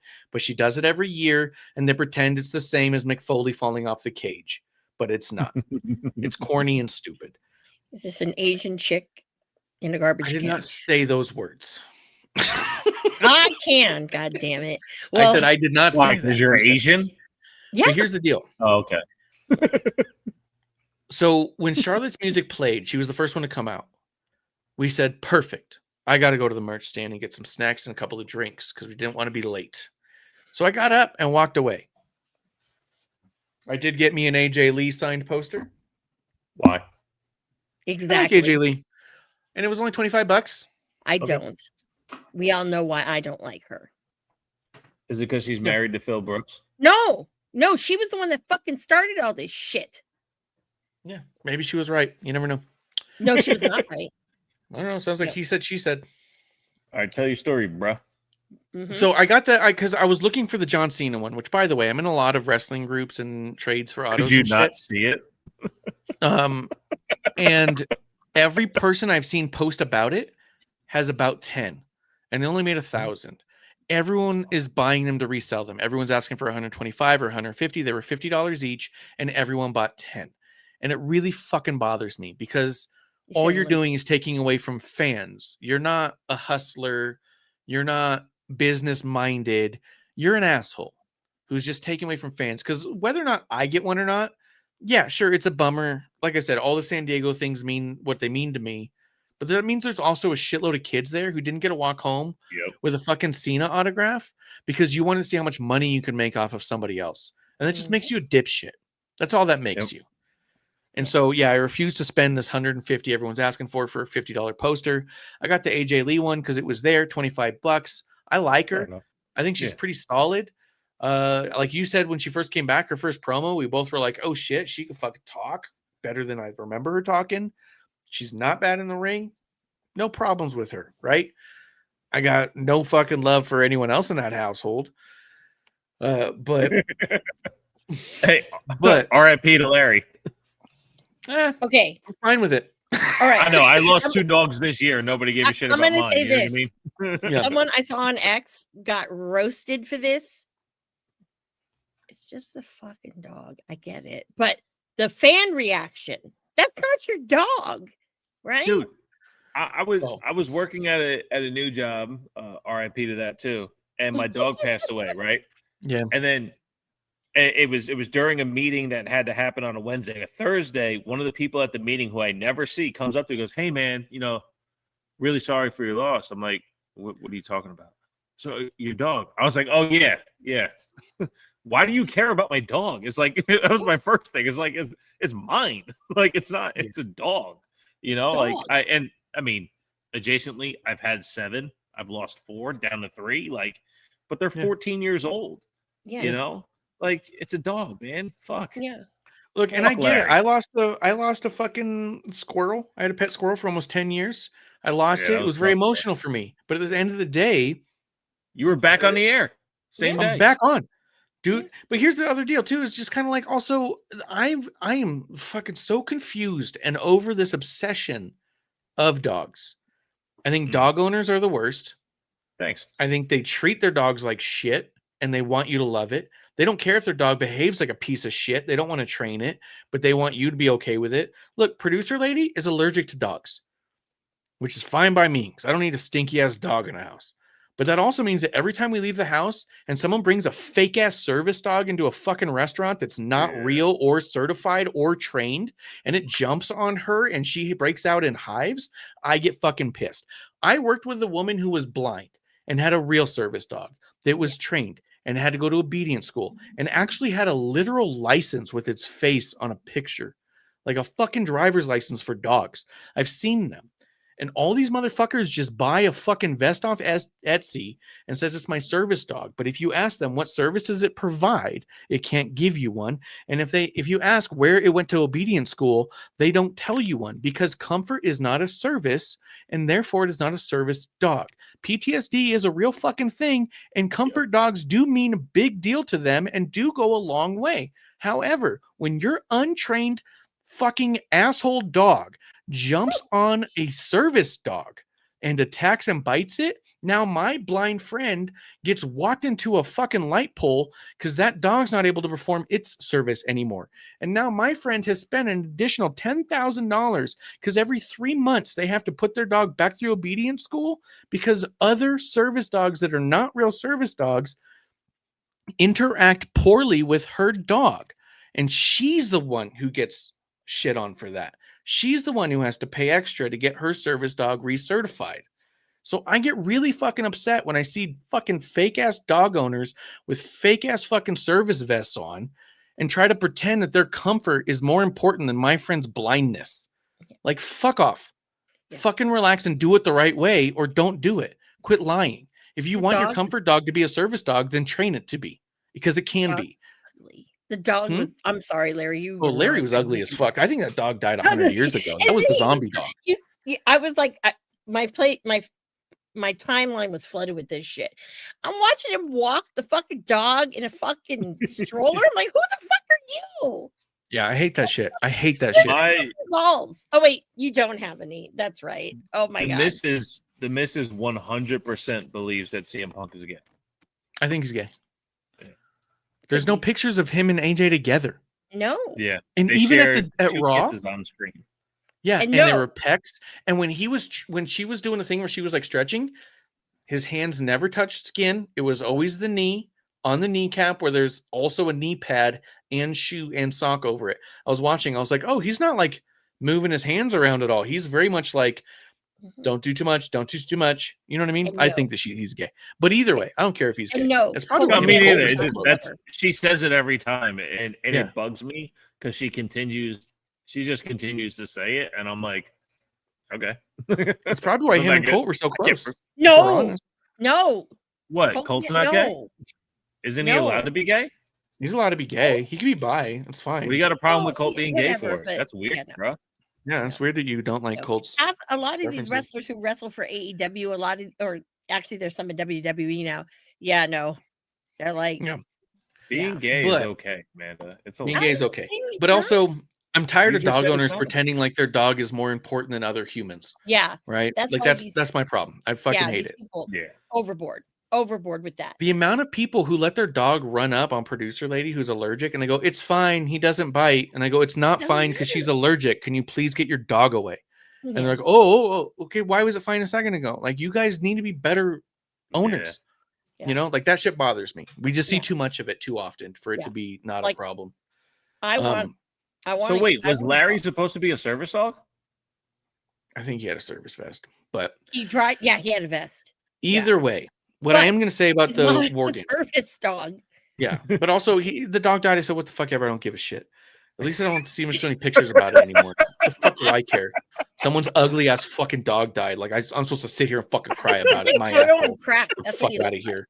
I'm watching looks like wrestling. You want me to be Toto sad about and your ugly fucking dog? I don't give a shit. No, no. So war Yes. games Yes. has become the very thing that Triple H, Paul, Chief Content Officer Levesque, said that he didn't want to happen to Hell in a Cell. He said when he first took over, Hell in a Cell will no longer be a yearly pay-per-view because when I came in and in my career, Hell in a Cell is where we blew things off. It was like the ultimate culmination of a one-on-one match that it could be in a Hell in a Cell. It might be at King of the Ring. It might be at WrestleMania. It might be at an In Your House, Bad Blood. But you can't force Hell in a Cell because then you have disingenuous Hell in a Cell matches. They're not blow-offs anymore. Now they're just stories to get there, right? War Games is that. War Games is neither War Games nor a Survivor Series. Yep. There is no longer a sole survivor. It's not an elimination match, and it's not a War Games match. They took the top off for cameras, and so then they had to add a stipulation where if you leave, you forfeit for the team because there's no roof for cameras. It's also not a blow-off of two teams of two feuding factions that have brought themselves to a bloodlust. It's also not violent. It's not war or games. You know what I mean? It is a match that we force. So much so that it's not until the Friday before that we know the teams. Yeah. Because all they're doing is catering to the casual fan who knows the name Brock Lesnar and knows the name Roman Reigns and goes, oh, that'll be great. War Games will be great because I know those stars. Why are they in this match? Because one knows Paul Heyman and one knows the Usos. So it makes sense. But the story didn't get us there. You just plugged them in because there is a faint piece of logic there. And I just think that it's such a shame what's become of War Games. It was never a yearly thing. It would always happen once or every other year or so when these two feuding factions or this group of baby faces was having constant issues with this group of heels, and it became this, we need to lock them up in a fucking kennel and let them go at it. There's no bloodlust. There's no storyline. We still have all these matches where it's like, can these two coexist? Are Charlotte and Rhea gonna get along? Will No, they Cody and Roman get along? That's not what the fucking point of War Games ever was. War Games is completely watered down. Survivor Series doesn't exist. There is no elimination. There is not a single elimination match whatsoever. That these matches mean nothing. We don't build towards it appropriately. We force it every year. And like you said, and it's for nothing. Nothing happens. At the end of the men's, we'll get to it, flat as fuck. The women's, I left when Charlotte came out. I came back. Everyone was in the ring. What did I see initially? I saw very little. I saw basically a couple of minutes, and then AJ hand the garbage can to Io and said, oh, here comes the fucking spot. They did the spot. All the baby faces line up around the edge as they watch the heels stand up, huddle together, wait to catch her. She misses most of them. They all fall down like they're dead forever. And then all the baby faces go over and grab Becky Lynch, where they refuse to let her forfeit, which is interesting, but not a story that they told. She tries to escape, and they said, no, we're going to pass you around like James Ellsworth, do a fucking finish on you. Becky still doesn't know how to take that finisher. The AJ Black Widow, Yeah. Becky still doesn't know how to take it. It's an arm bar, and she's sitting there like this. Why are you tapping out if your arms aren't being straight? Like, she doesn't know how to take it. Quit giving it to her. Like after the last match with her, where she did a fucking really bad job selling it, I would have. If I was in, I don't know why Triple H didn't say, "Hey, the two of you go into the fucking back and you guys Figure train it on the that fuck fucking out." move until it fucking looks good again, or neither of you is on TV again." You know what I mean? Yep. Like, get the fucking shit right. You look like idiots out there. Like they look so bad in that. AJ Lee looks fucking solid. She's doing it the best she can, and Becky's locked in a way where you go, she's not in pain at all. Why is she tapping? Yeah. You know what I mean? Becky So is- the finish was- there was stupid and corny. And you had the EO spot that was fucking stupid, and we have an EO trash can. Fuck off. When you do the same spots every year, every time, and you have fake fucking weapons, Rhea used a hammer last year that bounced around because it was rubber. Yeah, So dumb. they had a chain that sounded like plastic when it rattled. Like, do it right or fucking stop it. The women have consistently bad War Games matches because they try to do too much. And they don't practice right, I guess. They're not trying hard, it seems. And they're doing the same shit. They're phoning it in. And this War Games match with the women was also phoned in. And I know I missed most of it. And when I came home, I was like, I'm going to watch it so I can review it. I realized I have no access to it and said, fuck it. Why don't I watch a dog shit match anyways? They haven't had a good women's war match yet. There's not a single women's War Games match that I've been like, that's amazing. Well, everybody's comparing it to Blood and Guts. And I'm like, that's a Go ahead. completely different thing, you know, because I'm sure if there was like blood involved and all this other bullshit, might have been better. But what I was really turned off by was like Becky was this big caricature. And Yeah. I was like, I can't take you seriously. I really can't. Just as much as you say, like Kyrie saying, there's no point to her. Right now, Becky feels like there's no point to you either. Like it's sloppy, you know, and it just was like, oh my God, can we not like focus on her? Like, you know, Charlotte barely stepping on her head and she's like, ah. Yeah, no. Actually, there was a Damage Control War Games against Belair, Lynch, Charlotte Flair, and Shotzi. That one might have actually been good. No. That one might have was- actually been good. That sounds Throw familiar. Shotzi in Is something. that Yeah. 2 years ago? Is that 22? It's November 25th. I don't know which year it was. Yeah. Throw Shotzi. I don't have in like a one of good those list here, but I am saying like it's very rare that it comes across. But and you're right. To me, Becky's become such a cartoon that I think she's playing towards children. I think she's literally playing towards her daughter. Like I Maybe, want yeah. my kid to think I'm funny, so I'm everything's Yeah. and it's too big. It's too big and goofy. And so yeah, the match I thought was dog shit. War Games is already ruined as a fucking gimmick. They're not doing it right.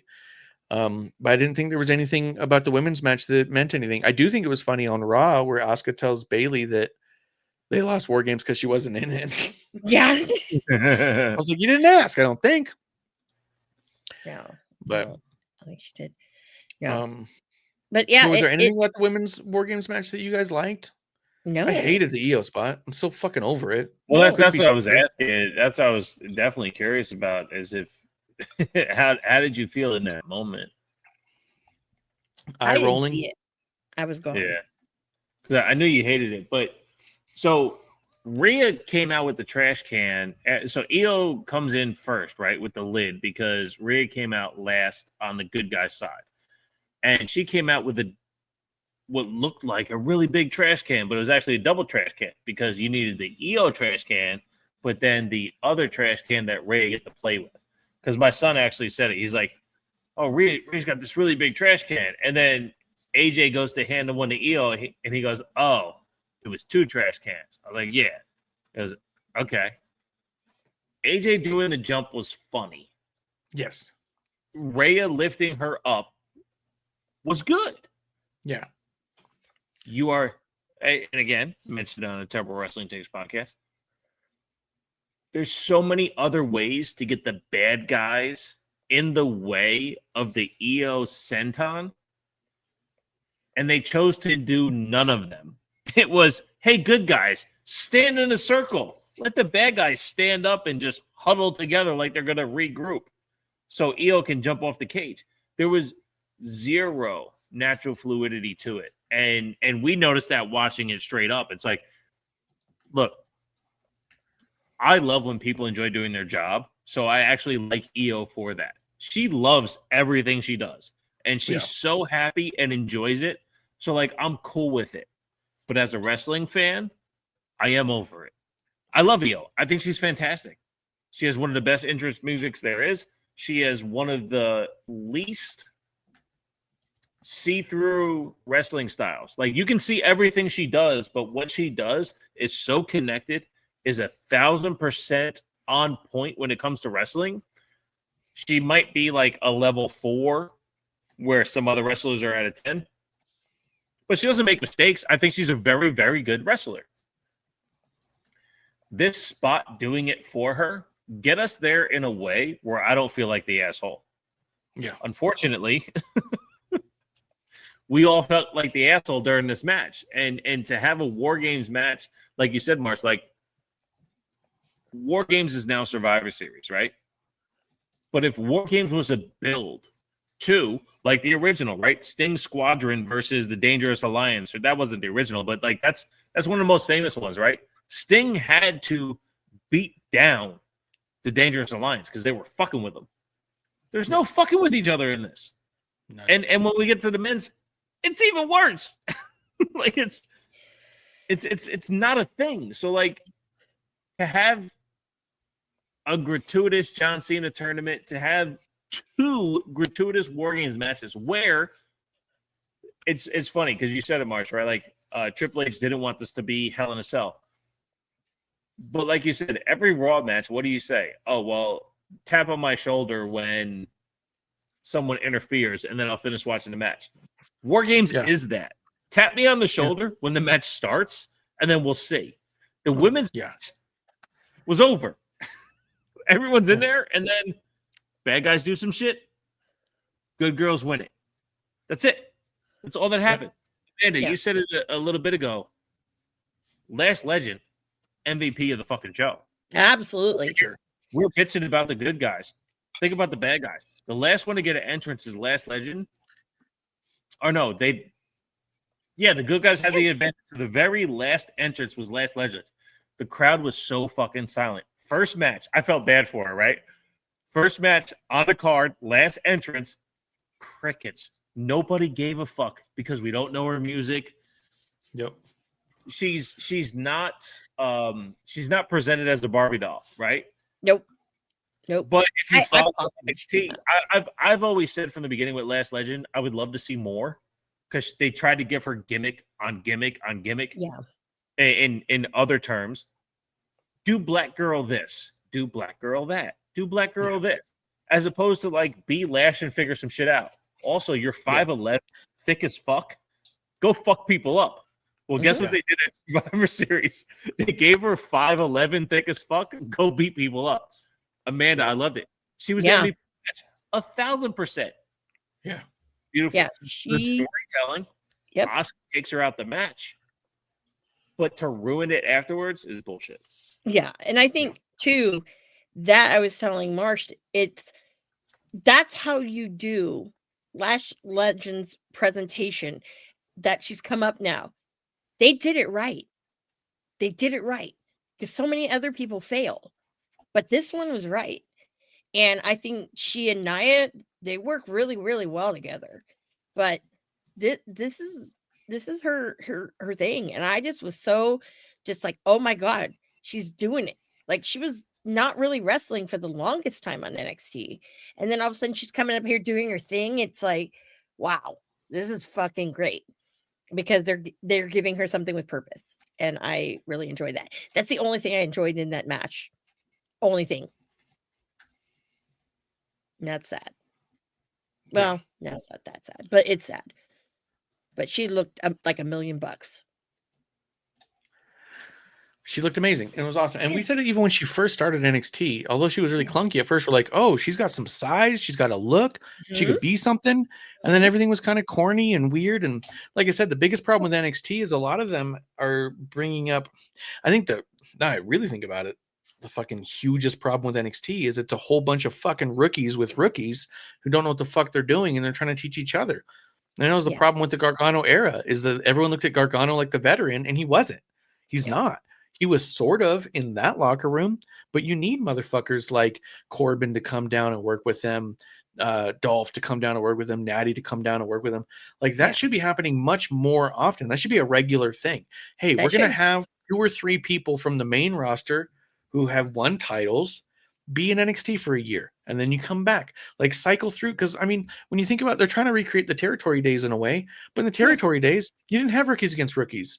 You had fucking rookies against veterans, telling this kid how to fucking slow down, telling this kid not to do that shit. But now they have fucking rookies with rookies who tell each other to speed up. You know, like You can't do that. You just really kind of can't do that. But I think I think right now, I don't want to say that, oh yeah, NXT has a better women's division. I think right now, when they do the call-ups, if you're not doing it right, these people are going to fail. That's how I feel about with like Jada Parker, Lola Vice. But Lola Vice, the way they're working her and having her really do AAA has been good. So because had she gone up to the main roster, it wouldn't have worked. Yeah, she's definitely in her pocket in AAA. Absolutely. Yeah. Oh yeah, she's doing great there, but she needs to be around those women because she's only around other rookie women. But yeah, so I think that's a huge issue. But we can talk about that another time when we roast NXT. But yeah, I think Lash Legend is finally doing what she needs to be doing. That's working with veterans who can tell her how to use that size, because she has that size and that look. Yeah. Even Nia, I'm sorry, people are like, she can't wrestle. She's learning something from Nia. She can't wrestle and she's not good, but she knows what she's not doing. Knows. Yeah. You know what I mean? Like she can give the same advice she's been gotten, and someone else could apply it better than she applies it. That doesn't. I don't think I would say that Nia would probably give bad advice. I bet you she gives great advice to everyone she talks to when she gives advice. Yeah. I don't think she can apply it well to herself. No. Those that can't do, teach. Exactly. Now, sure. Jade Cargill she better watch it. I don't think she can teach or wrestle, but that's no. Oh, so she's saying that fucking I think Lash is gonna Lash about dunk on her ass. Yeah, she could. Yeah. Let's talk the men's war games, because there really is nothing to say redeeming about the women's war games match, and that's unfortunate. Yeah, but it is where we're at. The men's war games happened, and it had such a flat ending. It was such a plate full of piss that in the very end, what it looked like in the stadium, because I know Amanda went back and rewatched it. I don't have access. You told me you saw a different thing. I just wanted to say, because we were in the stadium, we were able to witness live, and I was even saying it out loud to you and to producer lady. I was kind of like, oh shit, like, look, I've had a good time, right? Me and Marv enjoyed our time. A lot of it's been good.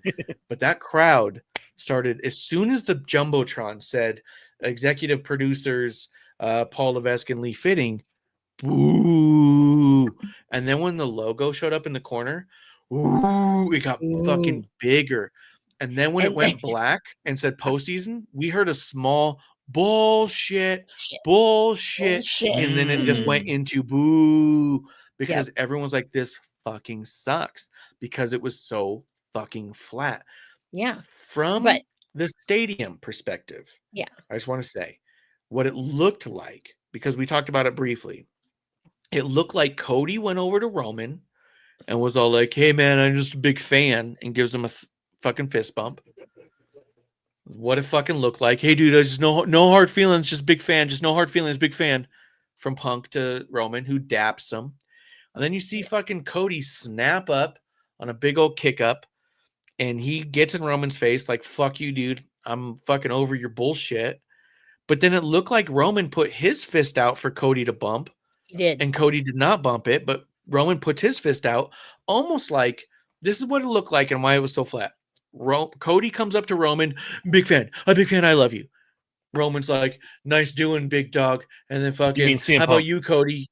you might, to fucking, nice doing, Big Dog Punk. And then goes over to Cody. I'm cool with you too. And then fucking Cody being like, I'm not cool with any of this. It looked like Roman didn't give a fuck about anything. It looked like Punk is suddenly a fucking Roman fan. And it looked like Cody's pissed off about everything. And then there was nothing happen. If Cody pushed Roman, if Roman slapped Punk, if Roman slapped Cody for mouthing off, anything. If anything had happened, that crowd would have blown up. They would have loved it. But all we got was them kind of like meandering. And we can't hear what they're saying because there's no fucking mics like that in the stadium. So everyone left fucking pissed. And then we can see the table where they're doing the little fucking post show. And we saw hundreds and hundreds of people line up over there waiting to boo. As soon as it went live, they started booing. Ooh, because they were unhappy. They weren't booing. Because I said this in one of my group chats where someone was all like, I was like, dude, people are booing. This is crazy. Oh my God, they're fucking like really booing. And someone's like, well, the bad guys won. And I was like, all right, asshole. It's not my first fucking show. I know the difference between booing a finish and booing the show. Yeah. Right. You know what I mean? Like, we didn't boo the bad guys for getting the pin. We're booing that this is how the show is ending. No. You see Marv putting up the one? Yep. Putting up the one. That's right there, Marv. That tribal chief. Yep. We acknowledge the tribal chief. The reason I think Marv likes Roman so much is Roman one of the first like main guys who just clearly had a fist up his asshole.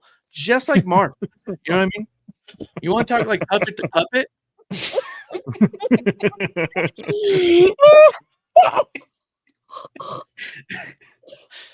I just want to see if Bishop would slap his laptop shut. No, I get it. I get it. From puppet to puppet, there's no one better than fucking Roman from Marv. No, because Cody's the real puppet. I mean, he literally is a puppet for the brand. I mean, he got the on TV rubs. So it's not Roman. Well, yeah. Look, when I'll tell you this. Go ahead, sorry. I was gonna say when I went back and watched it, Marsh, Roman did okay. So Phil looked really kind of desperate. He had his hand out there for the longest time, like fist bump me. He was like really desperate for fucking Roman's attention, right? Validate me, right? Then Roman fist bump, right? And I'm like, Jesus Christ. Hold on, I'm sorry, man. Could you imagine? Could you imagine Punk coming out on a Friday or a Monday going, "Validate me"? What's up? He needs to love that bad. He wants to be validated. Yes. Validate me. Give me the V card. Yeah. Whoa. Yeah, everyone goes, whoa, whoa, whoa. Yeah, There's no. so many of us in here. Yeah, no. So when Roman walked away, like he was walking away, he kind of passed Cody a little, and then like he was stopped in the center between the two rings, and Cody got up over him, and Cody was saying something to him. I couldn't tell like what Cody was saying because you know his lisp, and he does that weird thing with his mouth, so it's hard to read his lips. But so, and then when Cody was done saying what he did, right, Roman had his fist out there waiting for Cody. Cody didn't do it. And then Roman was like, this is the last time I'm helping you. And I could see him mouth it. This is the last time I'm helping you. And I was like, damn. Like, I didn't see that there, but, you know, I was like, fuck. Like, I don't know who, like, if anyone else noticed that, but I saw that. And then kind of went over to, you know, the cousins and, you know, whatnot. Now, I don't know. Is it, you know, I think with the match, it was very weird, the entrances, because I'll tell you, I did not expect Phil to come out first. Same. Did not expect it.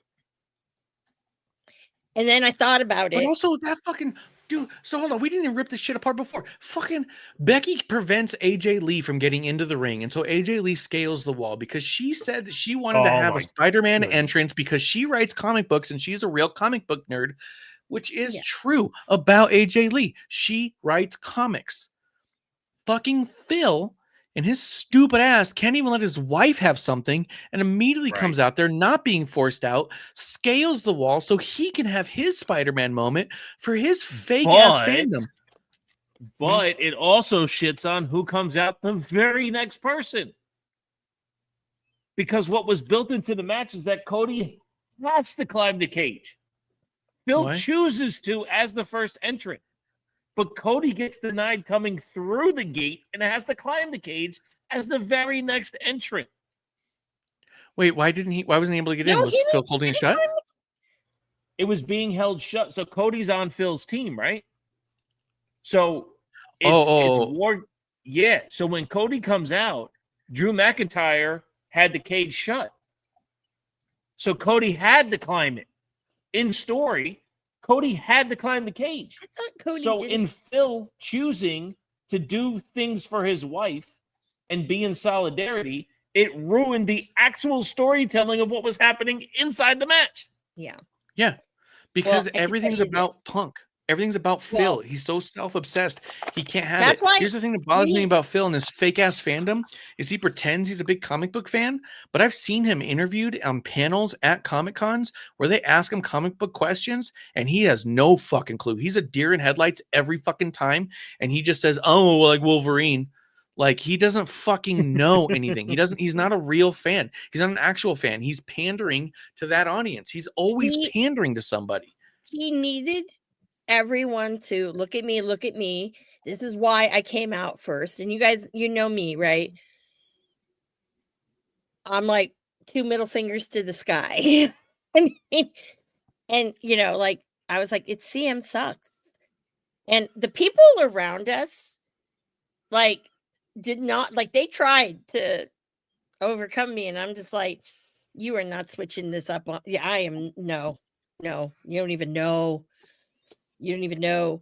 So what Marsh and I were doing, because producer lady had gone off. So anytime Braun did something, we were getting these really obnoxious barks. We're like, Every time he touched him, every time he hit Phil. People were laughing at us. They thought it was hilarious. And I was like, it's great. I loved it when Drew came in. I was like, Drew is sitting there. Anytime he was near fucking Phil, you could see him talking shit. And I'm like, oh, I love you, Drew. Oh, I wish I could hear that. But I thought, honestly, Jey Uso should have come because everyone loves a fucking yeet. Okay? They do. They love that, right? And you kind of need that before, but, you know, Phil's got a fucking ego. You know, oh, it's me. And then, you know, now everyone's like, oh, how cute he was holding to Jerry's dad. Fuck the dog. No one He's cares. had that jacket a few times too. Yeah. And I thought he wore it in AEW. he wore an AEW. And those trunks, I was like, why are you wearing Halloween trunks? It's Larry's favorite holiday. Oh, God. Oh, good Lord. Like, yeah, no, his fans, horrible. Like, horrible. Like, there was a little kid shouting CM Punk, and I wanted to go and say to the father or the parent and say, you know what? He's a horrible person. And I think I was like, oh, he's a hypocrite. And blah, blah, blah. Yeah. Didn't want that Saudi blood money. And then all of a sudden got Saudi blood money. Oh, well, I wasn't talking about the people of Saudi. I was talking about a situation that no longer exists, or whatever the fuck he was saying. Whatever. There Fuck you. Yeah. and hugs a fake Saudi kid. He's just the worst. And then the He's- fucking Bret Hart merchandise. I hate Yeah. everything he does that's pink and black. I fucking hate it. Yeah. That's the other thing too. He does so much shit that's not his own. Yeah. He fucking rips off everything. That's what I Everything mean. is not his own. Yeah. The That's only true. thing Even he his does, finish was Kenta's. yeah, Yeah, and, that's and the only thing he does that no one else does is Chicago style merchandise, Mhm. unless someone else did that first. But That's true. That's true. But yeah, so overall, the match was really flat. I thought, look, I know you talked very highly of Brock in this,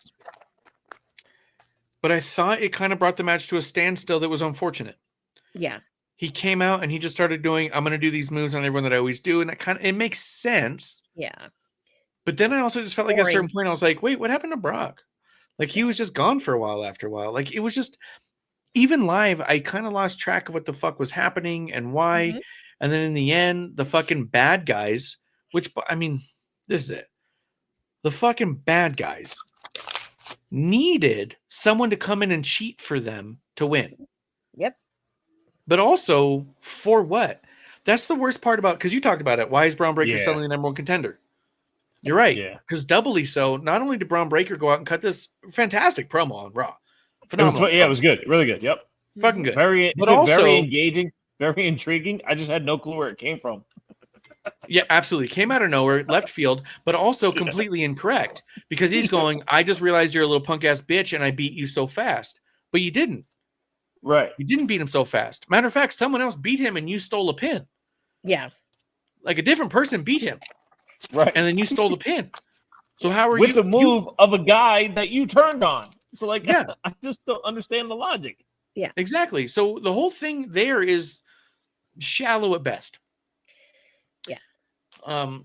Now, I must say this, going back to Kenta.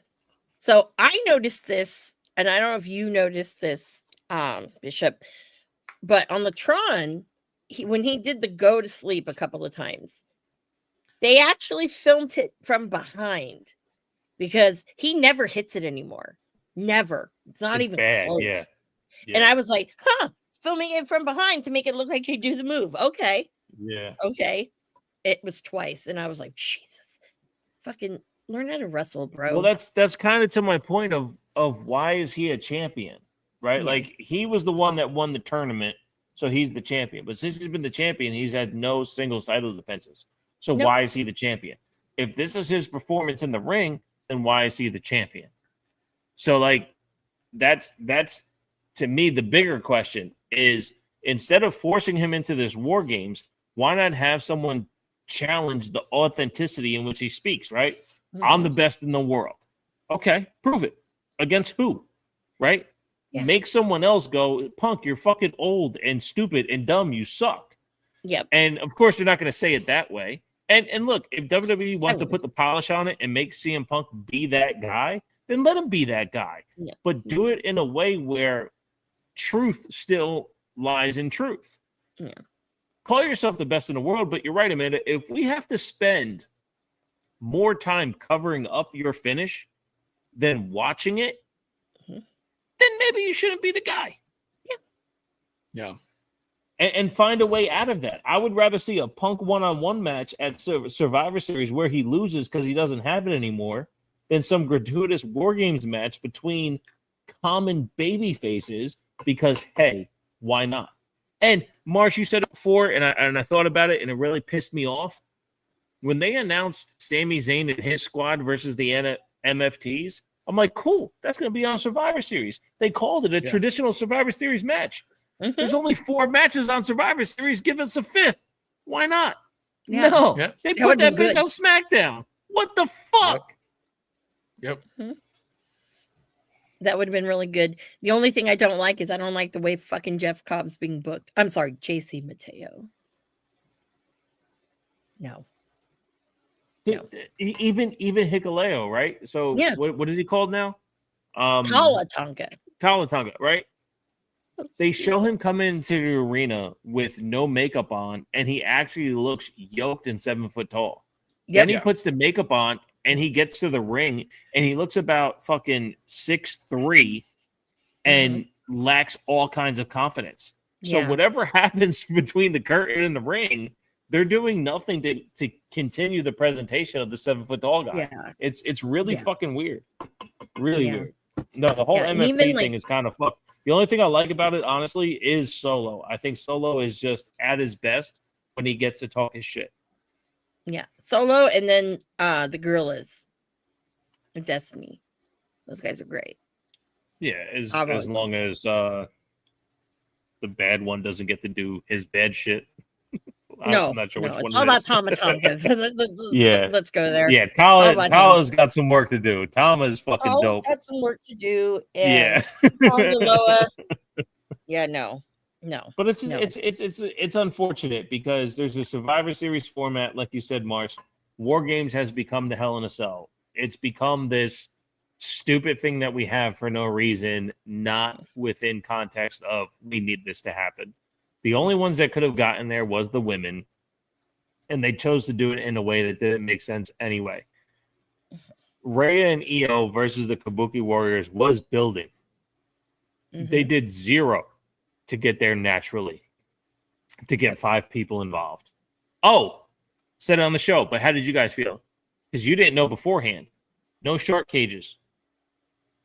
So we noticed that right away because we heard the first 2 entrances. Like I said, we were walked away. Heard the first 2 entrances, and then we can see there's little TVs around Petco, so you can, so you can catch.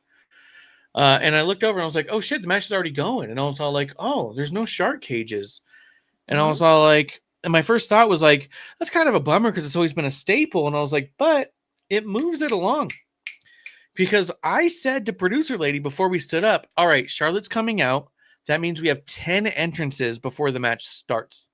I was like, we have at least 25 minutes before even the first 2 people touch. And then another 25 minutes before they even start, actually, the match starts. So by not having everyone have an entrance at the beginning, not front loading all the entrances, really cut a lot of time down and let the show be a lot shorter. So from that perspective, I was like, that's pretty cool. That's a smart way to do it. Like, let's get rid of this fucking 10 entrances at the top, especially when all these people have these long ass entrances.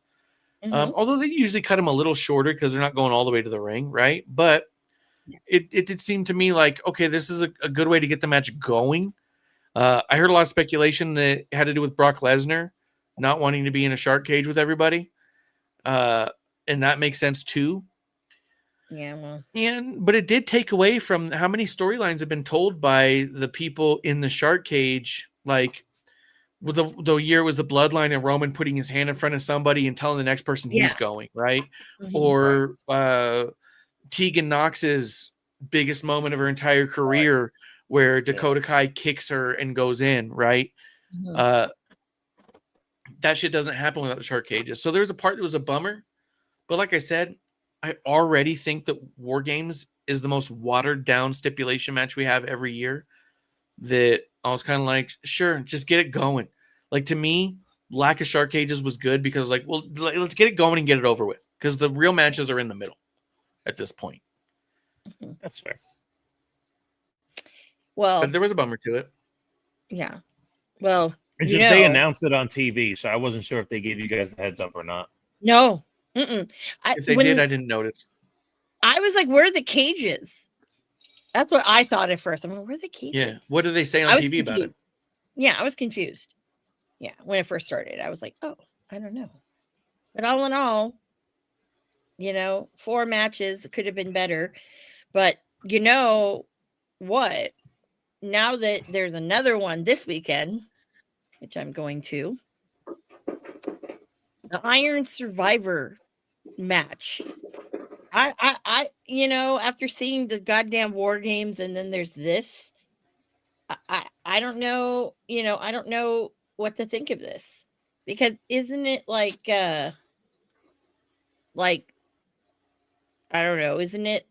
I don't know how long those are. If it's like War Game, I don't know. It's stupid. Honestly, it's a full hour. They come in like War Games, but it's individual. So the last person has an advantage but disadvantage. So if there's 5 finishes, by the time the last person comes in, they have to catch up. But hey, they're fresh. So it's a good idea. I just always think it lands poorly because you can't really lay it out to have it be as equal as possible. Yeah. Because no matter what, like, oh, well, I come in last, so I'm fresh. But yeah, if Ciampa or whoever, if Ricky or whoever has 6 eliminations before I get there, yeah, I'm fresh, but I now got to catch up to 6 eliminations. This is bullshit. Yeah. So as good as it is, it has some hiccups. Yeah. For sure. I think it's a really great napkin idea. It's a terrible practice idea. Yeah. It's never worked. It's a horrible match. It's terrible to watch. It always makes no sense. They never do it right. But on paper, when you write it down on a napkin and you're drunk, this match would be so fucking good. And you're like, dude, that would be good. But no one's ever pulled it off in any way possible, which is also why there's only been, I think, 2 actual Iron Man matches ever. Most of them have been like fractions of 45 minutes, half an hour, but I think there's only been like 2-hour-long Ironman matches. What do you mean? What do you mean? I heard you, but like, so there was the Brett and Sean one that went into overtime. So you're not counting that one? I am counting that one. But there's been no other Ironman match that's been a legitimate Ironman match. Like the women's Ironman matches are 30 minutes. The Intercontinental Champion Ironman match was 45 minutes. But as far as like an Ironman match, it was an hour. I know Brett and Sean, I thought they did one other one and it was a failure. But it was also like, it only works because they're in the ring. You only get an Ironman match for an hour that works in overtime because it's Brett and Sean. You can't put Rock and Stone Cold in there and get that same match. Right. It won't work. Right. And that's just it with what this fucking was... Iron Survivor. It's not going to work with most people. It's only a 25-minute time limit. Okay. Okay. Yeah, I knew there was a timer to it. And was it 1 minute per entrant? No, it says here 5 wrestlers compete in the match, which lasts 25 minutes. 2 wrestlers start, which begins the timer, and every 5 minutes, another wrestler enters, with the 5th and final participant entering at the 15-minute mark. Yeah. Yeah. Yeah. Yeah. So then the final 10 minutes is get as many finishes as possible to equal everyone else. And when you get a finish put on you, you go into the penalty box for X amount of time. So like I love I do love the concept. I really 90 do. seconds. But like Mar said, like on a napkin, it looks so dope. And then when in practice, there's so much to follow. And then just think about execution wise, how much you have to do to win that match. It's a lot. So when Trick won, not last year, the year before, they found like some really creative ways to get it done. But it's also, when you look at who's kind of that obvious person to win, you start doing the math and you go, okay, this is how they can get it done. And it does become a little bit predictable because within the chaos, there's only so many ways that it can actually happen. Yeah. So in a situation like Elimination Chamber with Shayna Baszler, where she eliminates everyone, right? Like that's the kind of thing that you want to see in an Iron Survivor Challenge, where it's like, okay, this person, a Braun Breaker, if you will, is just going to fucking dominate everyone and nobody else is going to get a chance to get a victory. That's the kind of thing you want to see, because when they start like adding up the draws, to, hey, we have 5 guys and there's 4 people with 1. Who's going to get that second one? Well, it's the guy who we've been rooting on for the last 6 fucking weeks. That's who, you know? Yeah. Yeah. So it'll be very interesting. The participants, the men's one, very interesting. I don't think Joe Hendry should be in that, but that's just my opinion. But the women's one looks pretty promising, I think. I'm not into this, the Tatum Paxley versus Izzy Dame. Not really expecting much. We have Ethan Page versus Mr. Iguana for the NXT North American Championship. That should be fun. But why I'm going, Ricky versus Oba, is now first. They're opening the show. Oh, good. You can get out early. Exactly. Because let me tell you, if fucking Ricky loses, hard cam, seat number 10, right in the fucking middle, will be empty the rest of the show. Well, listen. If Ricky loses, you know what's happening in January, right? Yeah, he's going to go in the Royal Rumble. Exactly. Mm-hmm. So there's a bright side to that. Well, there is a bright side. A lot of people have been in the Rumble, dude. That doesn't mean much. Yeah, it doesn't mean much. Jordan Grace has been in the Rumble. Oh, yeah. Look at her. Look at her. But no, I personally think, this is just, I'm calling this now, is because everyone thought it was bullshit how he beat Oba because of the fucking, the tornado DDTs, like 5 of them. I honestly think because he tried to do Rochambeau on Trick, right? I have a feeling if Ricky does fucking win, he's going to fucking Rochambeau Oba if he does win. Because there's no fucking if, and, do's, or buts about it. The promos that he's had doubt in it. And I'm like, now you're doing this first, so at least all my emotions can get out of the way. Obviously, if he loses, bye. But, at the same time, I'm like, what if he actually You know, it's 50-50 for me. But Oba has, you know, he's done what he's, you know, done everything that he can almost do. So it's He's almost got like, to why learn are how to you- wrestle as a authentic character first. Look, all Well, right, so here's a we're- question that you can relay to your best friend. Okay. If he goes to the main roster, can he be just Ricky? No Saints, no Starks, no nothing. Just be Ricky. No. The Saints is fucking stupid. No shit. And I get Starks, but like Saints is stupid. So just be Ricky. Go to the main roster and be Ricky. No one else. Just be Ricky. My Saints. That's suck. my- It's the same as LA Knight. LA Knight is a stupid name. Yeah. LA Knight is an awesome name. No, it's a terrible No. name. It's Why? terrible. It's fucking dumb. Knight. He's fucking has a little fucking knight fucking mask Dude, on. Fucking knight know from a it's hysterical? fucking chess piece. It's so fucking stupid.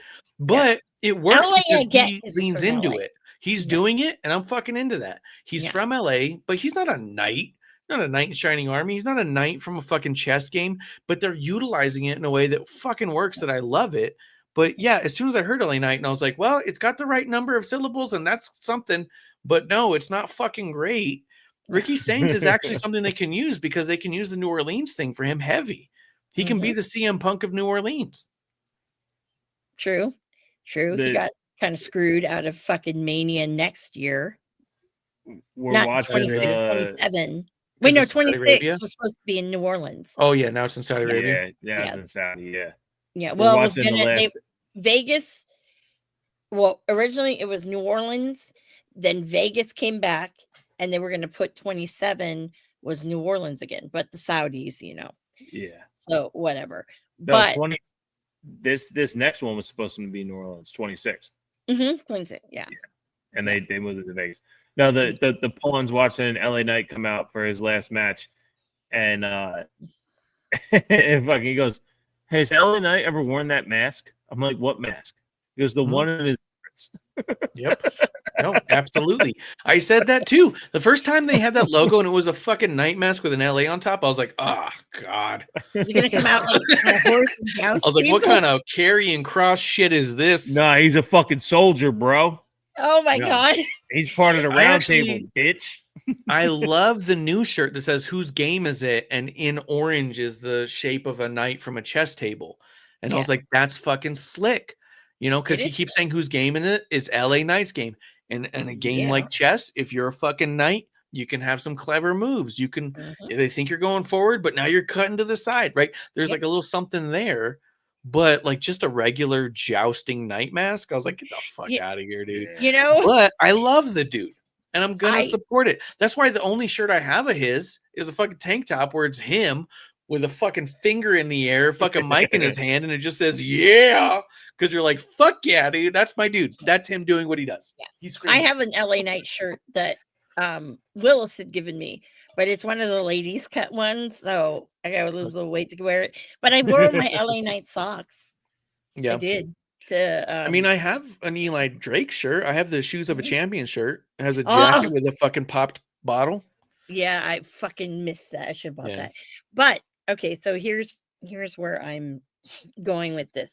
So Ricky Saints, Martian had this conversation about how, you know, he needs something sing-songy. Everyone likes to sing-song everything for whatever reason. I don't know why, but I know Oba's got the I don't know how I'm going to do this, but I really want the whole fucking the Saints thing. Yep, waiting for Bishop to come back so he can laugh at this. Oh, you gotta wait for Bishop to come back. Yeah, I gotta wait for Bishop to He'll come come with right this. back. But Yeah, let's real quick just to Mhm. finalize. He is listening. Oh. But you're not there, and she's telling you something specifically because me and her hashed this out. yeah, we hashed But this what I out. am going to show, I'm going to pull up a couple more things because we need to wrap up the War Games thing too, real quick. Yes. And let's see. It was really cool, not to mention the idea of just being there, Petco, San Diego, as much as we loved it. The idea of being there with Miss Amanda Jane. I cut out producer lady because she didn't want to be in on it. Yeah. That was something special. That was something cool. It was really awesome to be able to experience this, to be there. John's last match, like I said, huge Padres fan, and all the Padres thing and being in the stadium, it was all something fucking special. Marv getting his selfie with fucking Amanda. I love the selfie arm. I got really good at that selfie arm by the end of it. You Look at that, did. You Bishop. did. You Look did. at that. Look at It's beautiful. look at Marv. Every picture of Marv, I'm like, what the fuck is Marsh doing right now?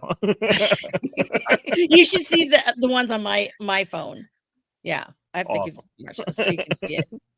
So Marsh is a real big, like, Ricky's not over because he doesn't have like something like, whoop that trick or, Right. ooh, Oba Yep. comes out or whatever, or like Jada, Miss Parker, that too, or yeah, no. So Marsh had the greatest idea. I'm gonna let you say the idea because I think it's the greatest thing. So Ricky needs a sing along desperately because that's the only thing that NXT people like is singing along and feeling like they are part of the show. It's the only reason I like Oba. I can't even tell what they're barking or what they're doing, but there's something with the Oba. It's just like, ugh, right? And then when Trick comes out, whoop that Trick. Has nothing to do with Trick Williams. It's just Right. something that they can say. Yeah. If Ricky leaned into the Saints and got the whole crowd to start singing, "Oh, Ricky Saints, oh, Ricky Saints, oh, Ricky Ricky Saints." Saints is absolute. Yeah. Oh, how I love him as our champion. Oh, Ricky Saints is absolute. Salute. You have to do. This is what you do. This is what you do. You have to go to Okay. Europe to make it work. So who's he facing next live event? Oba. Okay, so Obafemi comes out first. Yep. He's in the ring, a la Dominic Mysterio, right? Then the whole arena goes black. Yep. Nobody knows what's going on except we're expecting Ricky at some point, right? Mm-hmm. Before anything that you remember Ricky happens, this is what we witness. Okay, it's black. Just start counting. 1, 2, 3. Fuck, what's going on? 4. Amen. And then you get into the "Oh Ricky Saints, oh Ricky Saints." It's a brand new song and everything. Everyone Oh, be all, Ricky "What the-" Saints comes marching in. I And then can he see- loses to Obafemi. He joins the Royal Rumble. When he gets into the Royal Rumble at number 4, the entire arena goes black. And you hear, "Oh, man. Oh, Ricky Saints. Oh, Ricky Saints. Oh, When Ricky Saints is comes marching absolute. in." Ricky Saints And then he is just stands absolute. there. He can't go all Kyrie Sane marching. Oh, yeah. He can't But do yeah. that bullshit. No. He needs to stand still, chest out, fucking panties on, whatever he's wearing that you like. That's He what doesn't Ricky wear needs. booty shorts anymore. Well, whatever the fuck he wears. Those I are don't my know. He's got favorite. knee pads and shit. But no, I agree with you. It'd be great. It'd be great. Because you it's know, funny. If Go ahead. if I start that, he's gonna look over like only you would fucking come up with that. I'm like, that was not my idea. Okay, No, clip this, send it to him, let him know he needs this music before deadline. It's not a question, it's not a chant to start. This is Ricky starting it with his entrance music. This Yep. needs to happen now. Yeah, I know. Yeah. Done. Sold. Yeah. Hey, But- Bishop. Yes, sir. I don't know why we talked about NXT for a while because that's happening after she gets back. But I do want to go over 2 things real quick that you talked about on your show. Thanks. Because we The were talking Terrible about a bunch Wrestling of Takes other podcast stuff. found on all platforms. Terrible Wrestling Podcast. One, I did want to say about Yes, the sir. Raw. The biggest highlight for Raw to me was the Natty Neidhart Yes. vignette. I know it was a Yes. Maxine vignette, but that was a tease for Low Key Legend. And the reason why that was so important to me is because mouthpiece, Natty though. told no mouthpiece, but the hair braided and the fucking the attitude, right? Yep. But when I saw her at the book signing, we talked for a long time. We talked about Low Key Legend, and she talked about why it was not in WWE. She said they've wanted me to bring it in because I've shown that it's got legs, but I refuse to do it if they don't let me do it the right way. If they don't let me take care of it the way I think it needs to be, I'm not going to let them just take it and ruin it. So the idea that we're teasing it now makes me think that there's something that she believes in on the other side of it, and that excites me. Because if we get a Low Key Legend Natty in the way that she wants to present it, I think we got something really fucking special there. Oh yeah. 100% agree. I of course I chimed in because that's what I do. But that's the hook for me that I was looking for was the mouthpiece, right? Because every low-key legend that she does, she's grilling her, and she's got that fucking mouthpiece, and I'd have fucking just been so happy for her because the vignette was perfect, right? Because also, like you said, when she brings low-key legend to the table, how does it look? It's gritty. It's also black and white. This vignette was black and white, right? So we always, I was with you, but once I didn't see the mouthpiece, I was like, okay, they're not staring into that. They're Maxining this one. It might be low-key next time. But I absolutely love what they did because it gave Maxine the grit that we needed to get from her. Specifically, in that vignette, she fails, right? But then what does she do? She asks for more. Yeah. And then that's when we get the reveal of low-key legend looking the way she does, right? Because it's Maxine trying to like beat whatever's next to her, and then she fails. And all of a sudden it's like, but I need more. Then you get the natty face, and it's like, oh, it was beautiful. It was honestly, it was like the most exciting I could be, the most excited I could be at a reveal. I knew that was coming. Yeah. Oh yeah. Because they've been leading to it for a couple of weeks, right? Training with Natty, training with Natty, training with Natty. And then we get to see it. Not training with Natty. No, Natalya Neidhart. Yeah. Well, what's also cool about that is when we saw her, she said something along the lines of, I'm going to be back in a couple of weeks, but don't say anything. It's like, okay. Yeah. I don't know what that means. I don't know how many weeks. I don't know what that, like, you didn't tell me that much, right? We always expect someone to come back, right? No one thought you were gone. So I was like, I don't know what I'm holding on to here. I don't have a secret. But she was like, yeah, don't tell anybody, but like, I'll be back. You'll see, like, it's the thing. So like, she also kind of knew that it was coming up. And so that's what I mean. Like, I was excited because it was a definite teaser of what could be, but it definitely was not a locked in Natty low-key legend is here, right? That was not what we got. We got a whole thing about Maxine that also hinted at what the fuck is Natty up to too, though, you know? Yeah. Which that's how did what it make I you feel about Maxine? I know you love Natty, but how did it make you feel about Maxine? Did it help? No. I mean, I know she's been training with Natty. She's doing the best she can. Yeah. I don't think that she should be the champion. I don't think she's ready for the championship. Yeah. I don't think that even her match where she won it made me believe that she should be the champion. Like, she's not there. Yeah. And so I think we're going to be watching some like on the job training, which I guess is fine. Jade, I don't think should be the champion either. So sometimes it's just the way it is, right? Look, I'm a fan. I'm not in the ring. I don't know. But my gut is this isn't the right move here, but we'll see how that all plays out. I don't have no respect for Maxine. Right. I absolutely think that what she's doing is easy to respect. And I know she's putting in a bunch of hard work. Yeah. I think you can work really hard and be very shitty. I think those two things can be true. And I think that that's the reality of the world. And it sucks sometimes is you can put your heart and soul into a thing and love it with everything you got and give it absolutely everything and still fall short. And I'm not trying to say that that's the way of all things, but the more I watch Maxine, the more I go, I don't know if she's going to get to the other side here. And I hope she does because I see the passion in her. I see that fire in her, but I don't see the execution. Yeah. That's why I compared it to the Lana table spots as opposed to Peyton Royce. You know what I mean? Like, you can see when Lana was look back on it, right? Lana going from Rusev to singles run, where she was like glitching when it came to her accent. And then she would get in the ring, and then she would do the dancing with Naomi, and then there would be like this new layer. And of course, they didn't get much time on TV as the women as a whole. But Lana went through the table like it was like 7 or 9 weeks in a row, right? Like where Lana she would show us, hey, I learned more shit in wrestling, and then all of a sudden goes through a table and it's over. The enjoyment, like we talked about with the pay-per-view, is like, as a wrestling fan, to watch wrestling get better because they care, like fucking awesome. So you're right. Like watching Maxine get better, she's already the champion. So how much better does she need to get? Right. But then we've seen how many times wrestlers get better and then it comes to the championship match and then they lose and we never hear from them again. So it's a catch-22.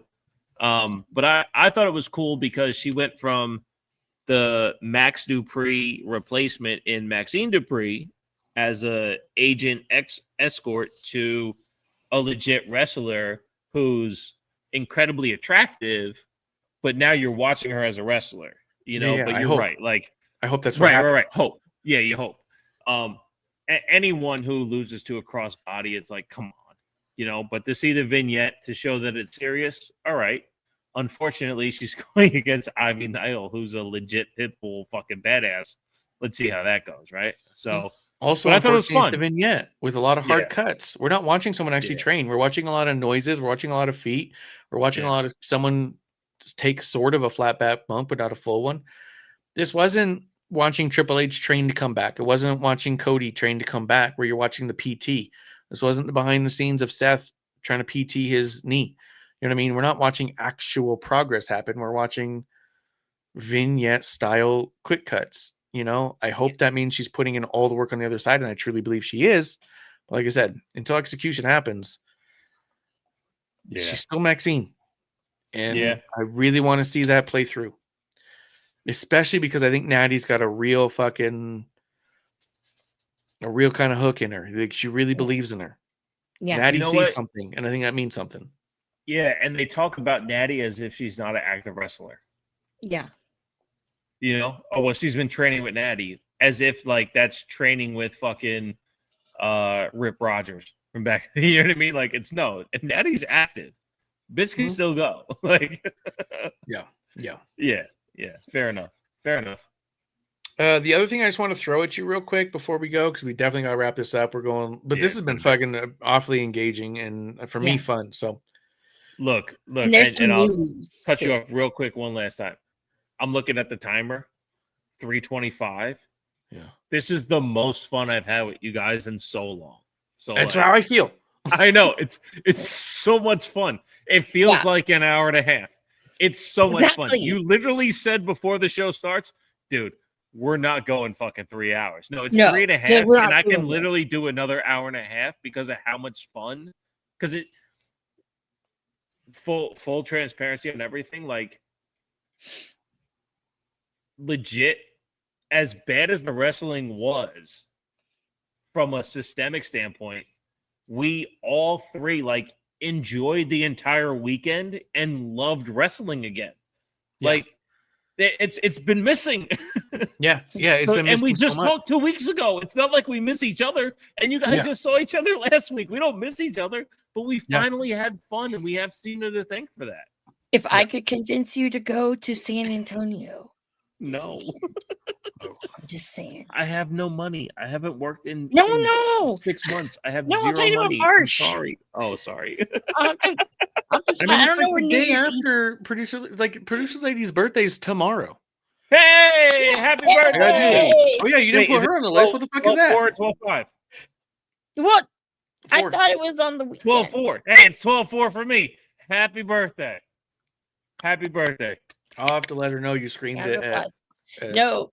Oh. No. Well, clip it and fucking send it to her. You're broadcasting somewhere. It's not just yeah, Streamlabs. that's true. Yeah, but she doesn't watch.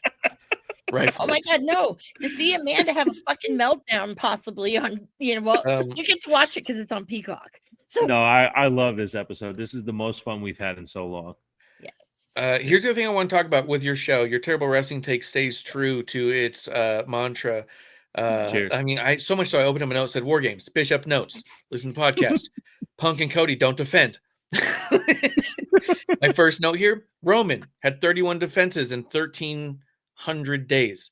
He had 1,316 days with 31 defenses. Brock Lesnar 18 times in 223 days, 7 times in his 503 days. Punk had 20 times in 34 days. But if you find other resources, here's the thing that's really problematic. We don't have untelevised matches anymore. And they used to get Yeah. credit for untelevised matches. Yeah. So there is an issue with no defenses, right? If this was 5 years ago, yeah, Cody and Punk would have had 0 defenses on TV, but they would have had a dozen on live events, right? All those numbers are blurred. And I will tell you that I searched for a couple of hours and could not find even if those numbers were definitively so, right? Those are just the numbers I was getting that seemed to echo.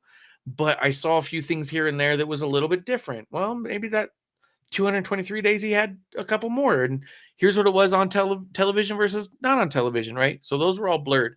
So I do think that it's funny that you're getting a little hung up on Cody and Punk aren't defending because I agree. I think they should. The thing to me that I think you missed on that's the most fun to me is that when Brock Lesnar was about to set the modern day historical Universal title, was the modern day championship reign one. It was 503 days, and it was set to break Punk's, which was the number one at 434 on purpose, days. yeah. And everyone said it's on purpose to fuck over Punk. This is just to erase Punk, is to get rid of Punk. And everyone just kept saying Brock Lesnar's holding it and not defending it, and Punk defended it this number of times, 100 and something times. So, I mean, I even found those old articles from those years. I found more of those of being like, by this time, Punk had already defended 36 times, and Brock's only done 2. The reason it's so funny to see Punk doing this now is because his legacy was such that he wasn't that type of champion. Because he was always bigger than and better than, right? He was always better than the guys who were bigger than him, was always the narrative for his fan base and for him. And when he would talk shit on the fucking podcast after he left, it was, I defended it all the time. Roman never did. I defended it all the time. Brock never does. I was always to prop up someone else. John Cena didn't defend as many times as me, right? He was always shit talking. So it's just one more thing he's being hypocritical about and allowing to happen. Whether it's a company problem or not, you do have the sway to say, put me in a match. Although he's now politicking and using his name and his position to make sure he's protected. Don't put me in a match unless I have to be in there so I don't injure myself, right? Which is totally fine. And we acknowledge that for Brock, and we acknowledge that for Roman. And when Roman was defending barely, when he had it for 3 years, we all go, yeah, but that's the spot, right? When you're that big, you don't have to defend. And when you defend, it's a big deal. We all said that, right? We all said that. But now when Punk's doing it is, why isn't he ever defending it? The reason it's funny with Punk is because it makes him a hypocrite. Because he hated how other guys did that. He hated so vocally, hated old timers coming in and taking the championship. Old timers coming in and not being there every fucking week. Taking time off because their dog dies. Taking time off because they're making a movie. Taking time off because their fucking beard of a wife is releasing a comic, right? All this bullshit he's doing is all the bullshit he used to complain about and bitch about and say that he was better than. And all it does is expose that he's been wrong all along. And now he wants everyone to give him all the flowers for back then and regale him for now as well. And you're like, nah, dude, you were either a piece of shit asshole back then and you need to say it in public and not just behind closed doors to John Cena and saying, I was wrong about you, dude. You need to say it in public because you don't. But I know he has in private. I know he went to Cena and said, I was wrong, dude. I know he went to Triple H and said, turns out you were right about a lot more stuff than I thought. That I know happened. I won't talk about how, but I know that shit happened. You need to do it in public because you were super fucking public about all the shit you wanted to talk about Triple H and how he was a piece of shit and you would never be the way he was, right? Now you need to go out there and say, I mean, because even Cena said it in public about Rock. When he said all that shit in public about Rock, about him being a part-timer Hollywood dude, he went in public and said, yeah, I didn't realize how much he was really spinning at the time. Yeah. He goes, I kind of look up to that guy now in a whole other way. He goes, I asked for The Rock for advice. You know what I mean? Say it in public, dude. Get your own head out of your own fucking asshole for once in your entire life. Breathe actual air and not your own farts. And just admit you've been wrong about all of this. Yeah. But mostly the fault is Roman. Look, I'll tell you this much. So I look, I won't disagree to people who got tired of the Roman stuff, right?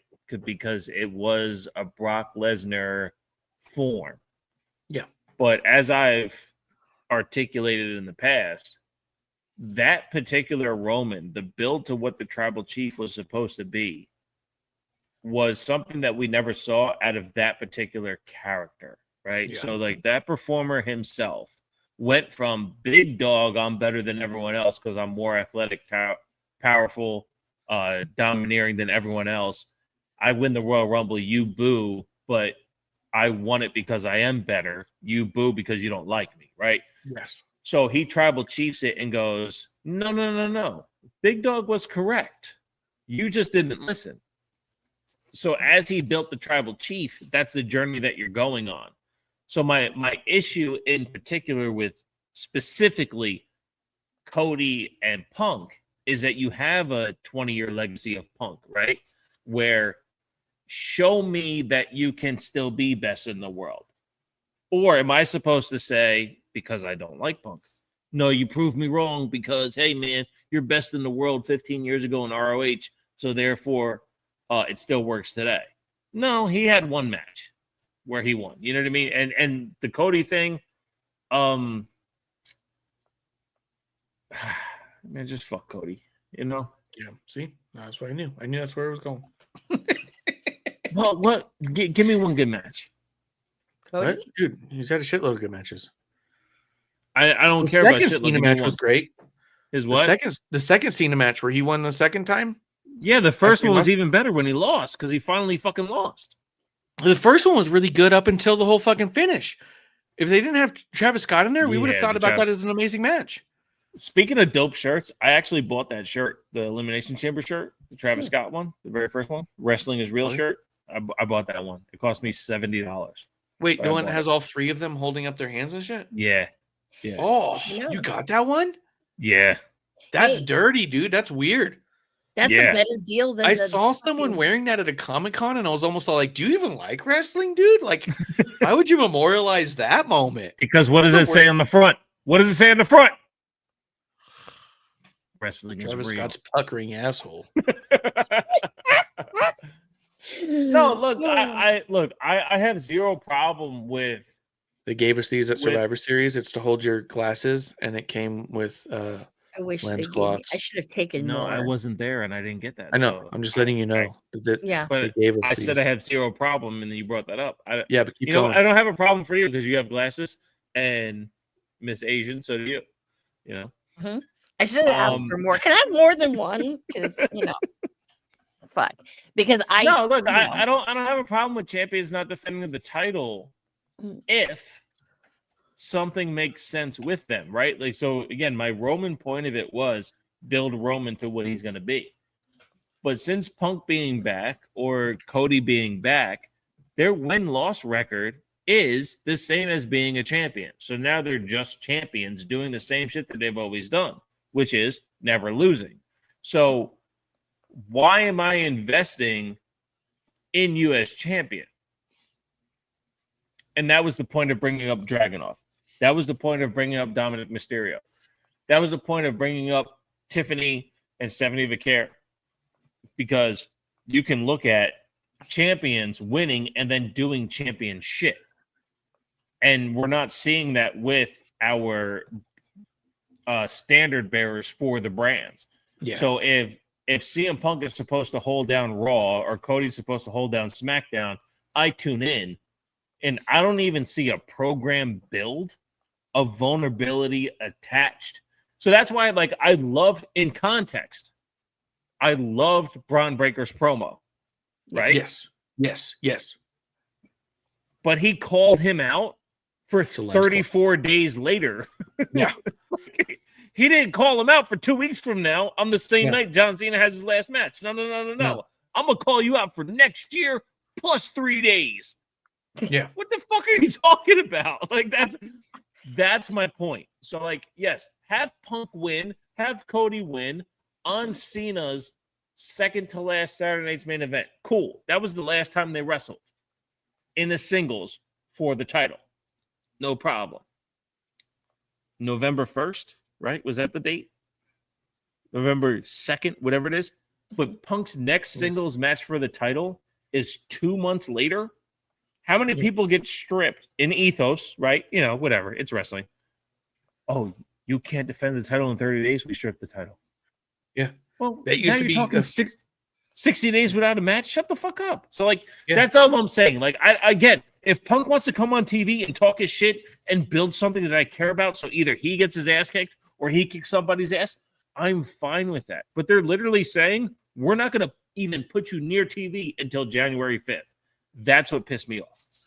Oh yeah, I get so mad at all those. The amount of time, especially growing up, it was always if you can't So why defend are you the title checking in me? 30 days, then you needed to strip the title. That was always Yeah. the gimmick.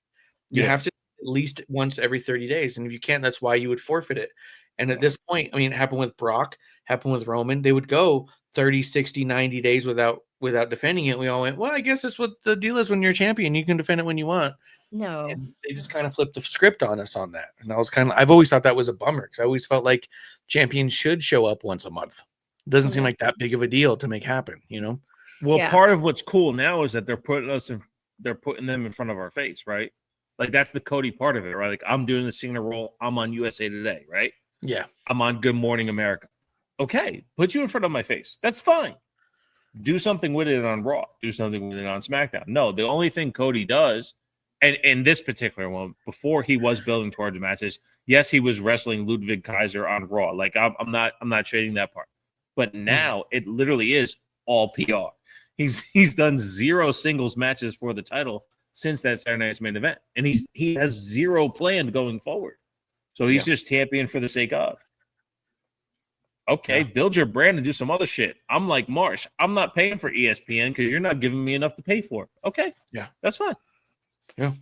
Speaking of ESPN, apparently word on the street is ESPN is not happy with this deal at all. I Because saw they're a little losing a lot something. of money and they want to see it returned. They're losing money on it. They're losing money on the deal. I don't see how they would make money on the deal, if I'm honest. Yeah. Well, Because according we said to- it when it happened. The whole deal was right. So I mean, I'm gonna let you finish, and I apologize, but Yeah. just from a face value, the deal was we're gonna spend fucking $5 billion to take you away from Peacock before your contract is up, and we are going to assume that 100% of your viewership is going to buy fresh subscriptions to ESPN. Not anticipating that, for one, a huge chunk of your audience may already be subscribers and it makes no difference. And there may be a huge chunk that is just not going to spend $30 a month to watch one show. Right. So I think they're getting probably 20% of what they expected, if I'm honest. What do you got there? Yeah.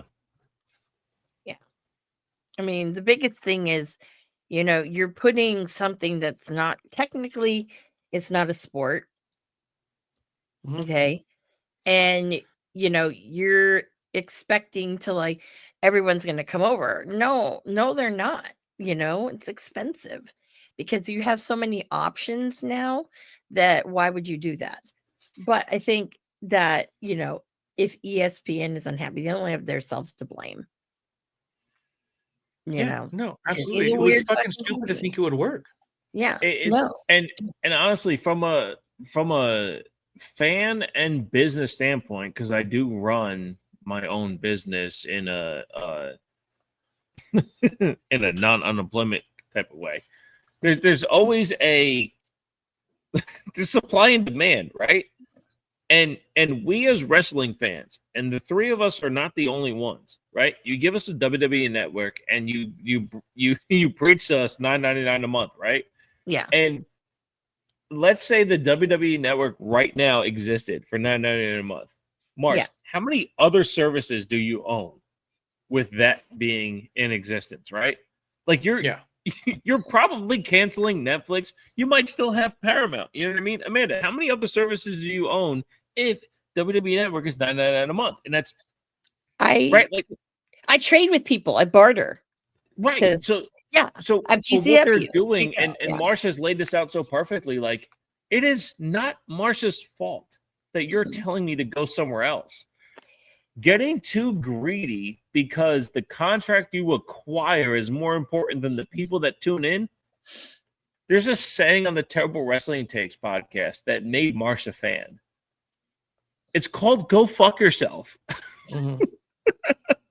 Like it is is not my responsibility to tune in where you tell me to show up. So, like, the reason why I said earlier in this episode that France still has the WWE network is because I set my VPN to France on Netflix and it's not available because France still has the WWE network.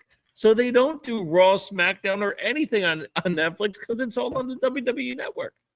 Now, I don't have a French WWE network account. I wish I did because I love the WWE network. It was perfect. But hey, I go to UK or Australia to watch WWE on Netflix. So when a pay-per-view comes around, guess what? I'm watching Australian version on Netflix of a WWE pay-per-view because fuck ESPN. I literally don't have $30 a month to pay for ESPN. And go fuck yourself for one half-assed pay-per-view with 4 fucking matches that wasn't laid out the right way in San Diego. Yeah, absolutely. Go I would not have spent $30 to see that on TV. And then, I'm happy I was able to see it. Marsh, real quick. Go ahead. If I pay that $30 a month, what does my $30 in December give me? What does it give me on ESPN in December? Oh, yeah. There's no zero. Exactly. Zero. There's no pay-per-view. So what am I paying $30 a month for? Go fuck yourself. Yeah. Yeah. Well, you know, we get 5 matches Saturday. It's on Peacock. So free if you have Peacock. I do. And, you know, I don't know. Is it going to be, I don't know. I already think it's weird that, you know, we got the NXT Championship match on first. I'm like, okay. Is it Trick or Oba? Oba. Okay. He already I was beat making sure it was again. as long as it was either of them, I was not going to watch. So You want to watch because you want to see me have a meltdown if Ricky loses. no, I'll watch the end. I will watch the from the moment the pin starts to the next vignette, but I'm not watching any match for any length of time with Oba or Trick until they ever make it to the main roster. Neither of them have ever showed me that they belong anywhere near the main roster. I think that they have no business being in a position they're in NXT, and I will not watch their matches until they make it to a position where I'm forced to. So until one of them's on Raw, I don't give a fuck what they do. And if Ricky loses, then all I need to see is the pin.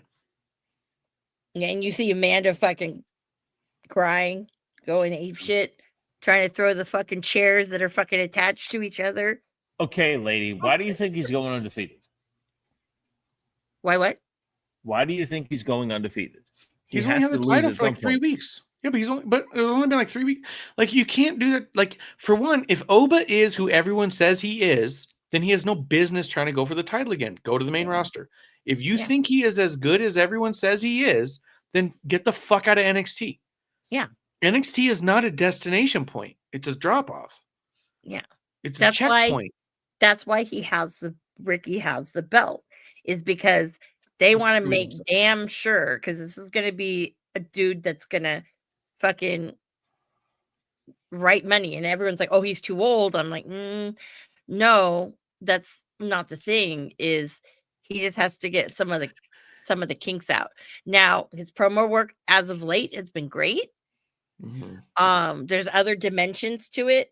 Still a few things that he needs to work on, like those fucking ridiculous faces. He needs to fucking work on that. But I mean, there's a lot he needs to learn. He didn't learn shit at fucking AEW except for fucking, selling out. That's the only thing he really learned. Yeah, I've definitely heard he's kinky. I don't know where you heard that from. Not from me. You just said he needs to get the kinks out. He's a bit kinky. That doesn't mean he's kinky. Well, you can't take out kinks if you don't have them. Ask Clump. He'll tell you all about it. Okay, well. How is Clump? I just had a cigar, and that's all I thought when I was smoking it. Where's Clump? Clump. Fuck, I got to show you, too. Oh, your boy's coming back, too, Marsh. Oh, yes. So Pat McAfee is coming back. Well, he was on conversation with Nick Khan today Mm-hmm. and said that he's wrestling ready, or he's been in the best shape. But he also mentioned he is not under contract by any entities that Nick Khan is associated with. Yeah. So is he coming back? I don't know. I will say Clump just gave me this cigar just the other day. Oh. Long live the king. It's numbered Oh, shit. 1107. This Nice. king was it? Long live the king. A Caldwell. Yeah. I don't know it, but he said it's fucking bomb, dude. Little guy with a fucking crown on his head. I'll take A little better bit dark. picture so you can see. Yeah. I mean, it's hard to see. I mean, it's not that dark. It looks No? I will say NXT was glorious this week. Why? Because Where was Booker it? was not on commentary. I did hear that. Yes, yeah. it was Vic and Corey. Corey is amazing on commentary. He thrives in NXT. It's not where I want him, but I sent out a tweet to Todd Phillips when NXT and TNA were put together. I sent to Todd Phillips, can we get you and Corey Graves on commentary together on a pay-per-view? And he liked it, but that's as far as it got. Yeah. I stand by it. I said it on Terrible Wrestling Tapes podcast years ago. Corey Graves and Todd Phillips together on, or Tom Hannafan now, whatever the fuck he is on TNA. Yeah. The two of them together on NXT truly made me invest in wrestling again. Yeah. And They were I awesome. missed the two of them. Okay, they were the best combo of wrestling commentators for Yeah. sure. Yeah. For Oh, sure. for They sure, they yeah. they understood JR and Jerry or Gorilla and Jesse better than anybody Mhm. in the last 40 fucking years. Yeah. Like, look, Gorilla and Bobby had playful banter, and I appreciate them. I actually truly appreciate Bobby, Shivani, and Tanae for so long. But in my opinion, growing up, Jesse and Gorilla were the truth of fuck you back and forth, right? Mhm. Gorilla and Jesse to me was so much better. Yeah. But when you look at Gorilla's ability and Todd Phillips' gorillaness with Corey Graves' Jessiness, the way you put those two together, it's just fucking beautiful, man. And it's something that's been missing in wrestling. To get other people who have been in it before back into it is a banter like that on commentary. It just Oh, yeah. it doesn't exist. And so I know that's what made me and Marsh kind of like upset at Pat McAfee and Michael Cole, is that they were heading that way. But the more famous Pat McAfee got for doing his shtick, the more Michael Cole forgot his part. And it just blended into some bullshit. You know what I mean? Yeah.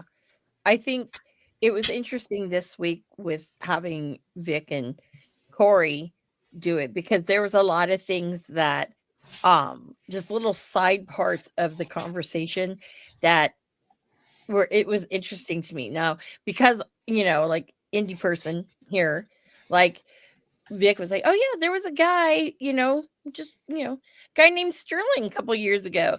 And I was like, I know who you're talking about. Yeah.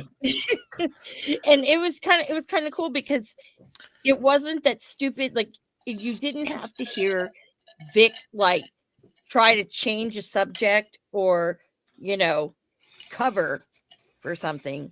It's like they were actually had great conversation, good things to say, that were very constructive. So I appreciated that. Yeah. Mm-hmm. It wasn't dirty or weird. Like when the women wrestled, it was not dirty and weird. So, I'm like thumbs up right there, because that's the greatest. So here's an interesting tidbit. Fucking Phil is doing rom-coms. I would not watch a fucking movie, a rom-com with fucking Phil. Oh my God, no. Is No, it on it's on Hallmark or Netflix. Lifetime? It's gonna be on Netflix? Netflix. Yep. Ugh. Yeah, exactly. Jacob Fatu's probably going to be coming back soon. Oh yeah. He's coming back. And also, I want to point out this too. John Cena's father even says that he doesn't think Gunther needs the fucking John Cena rub. No, we're gonna need it. I'm telling you. LA Knight all the way. LA Knight We're all gonna the be way. the only podcast in all of the world that says LA Knight needs to win this one. Seriously. And you know what? You heard it here first, as we like to say. Yeah. Can you agree though? And I'm pretty sure you do, but can you agree that it would have been better for Braun Breaker to naturally get there than LA Knight to get there through a tournament? Yeah, 100%. Anyone actually Okay, I was using just the making sure. story, Yeah. any story would have been better than a tournament. Yeah. Any story. Absolutely. Honestly, and I think that they're over pushing Braun Breaker right now in a way that, look, I said it when they first got together, the Bronze with Paul Heyman. I'm like, look, let's not forget Paul Heyman has managed a lot of failures.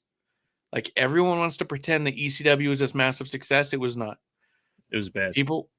It failed. It only had like 2 years and it went out of business and it cost a lot of people a lot of money. And the only one who ended up coming out on top on that one was Paul Heyman.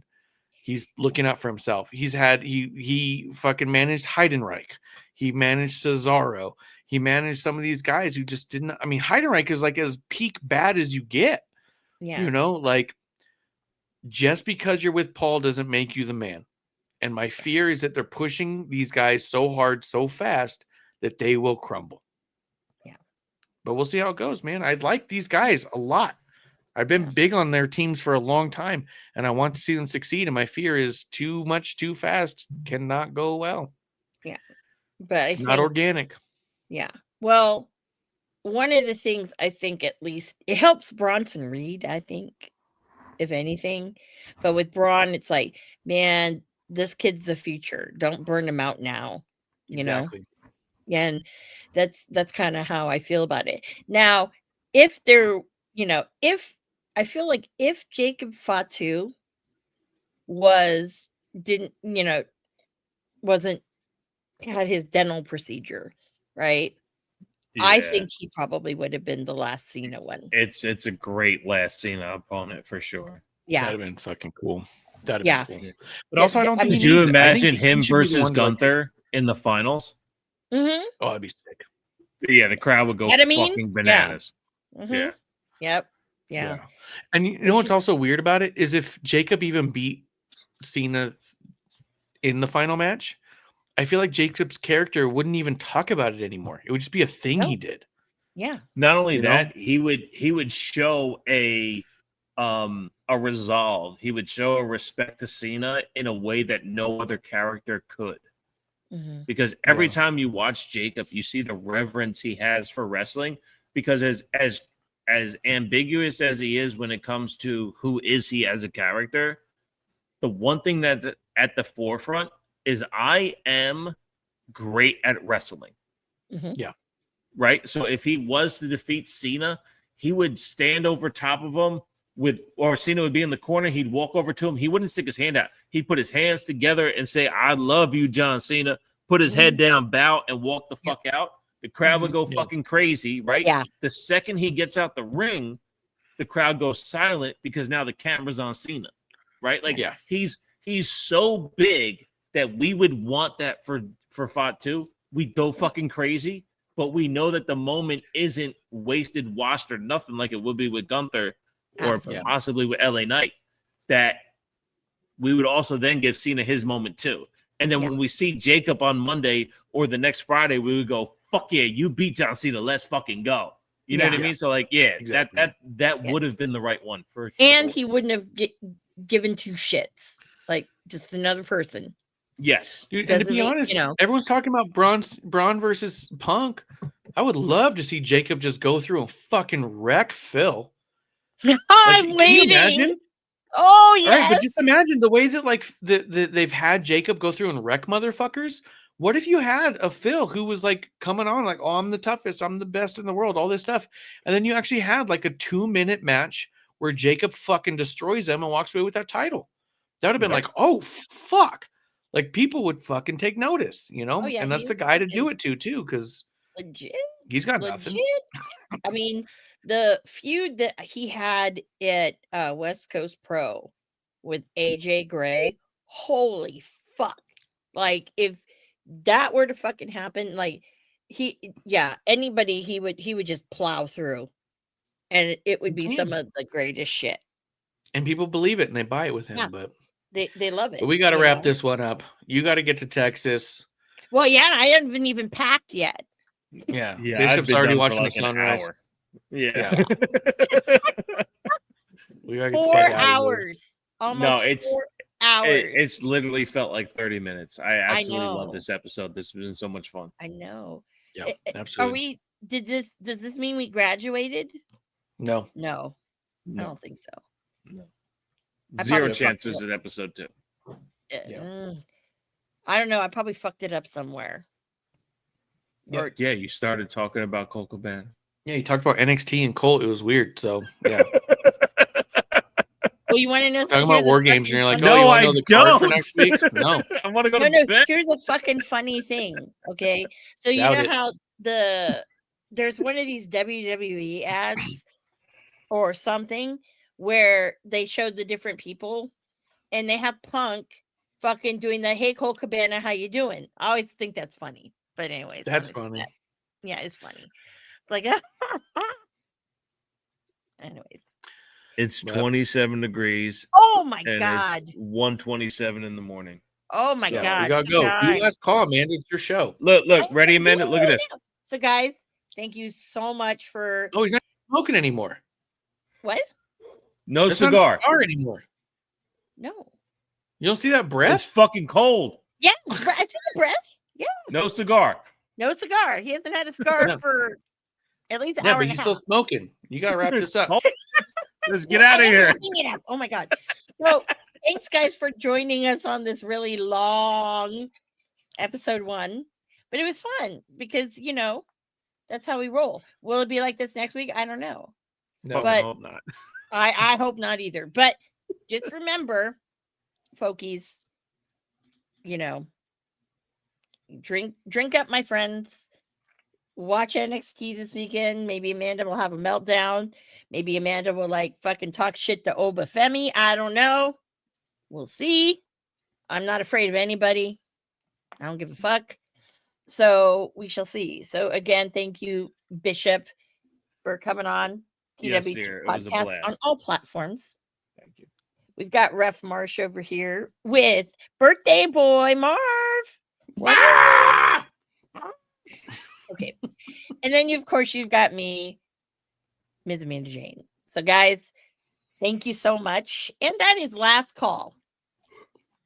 Cheers. Producer Lady here. Thanks for tuning in. Continue to support and buy us a drink by putting the I in subscribe and reviewing our podcast. And cheers.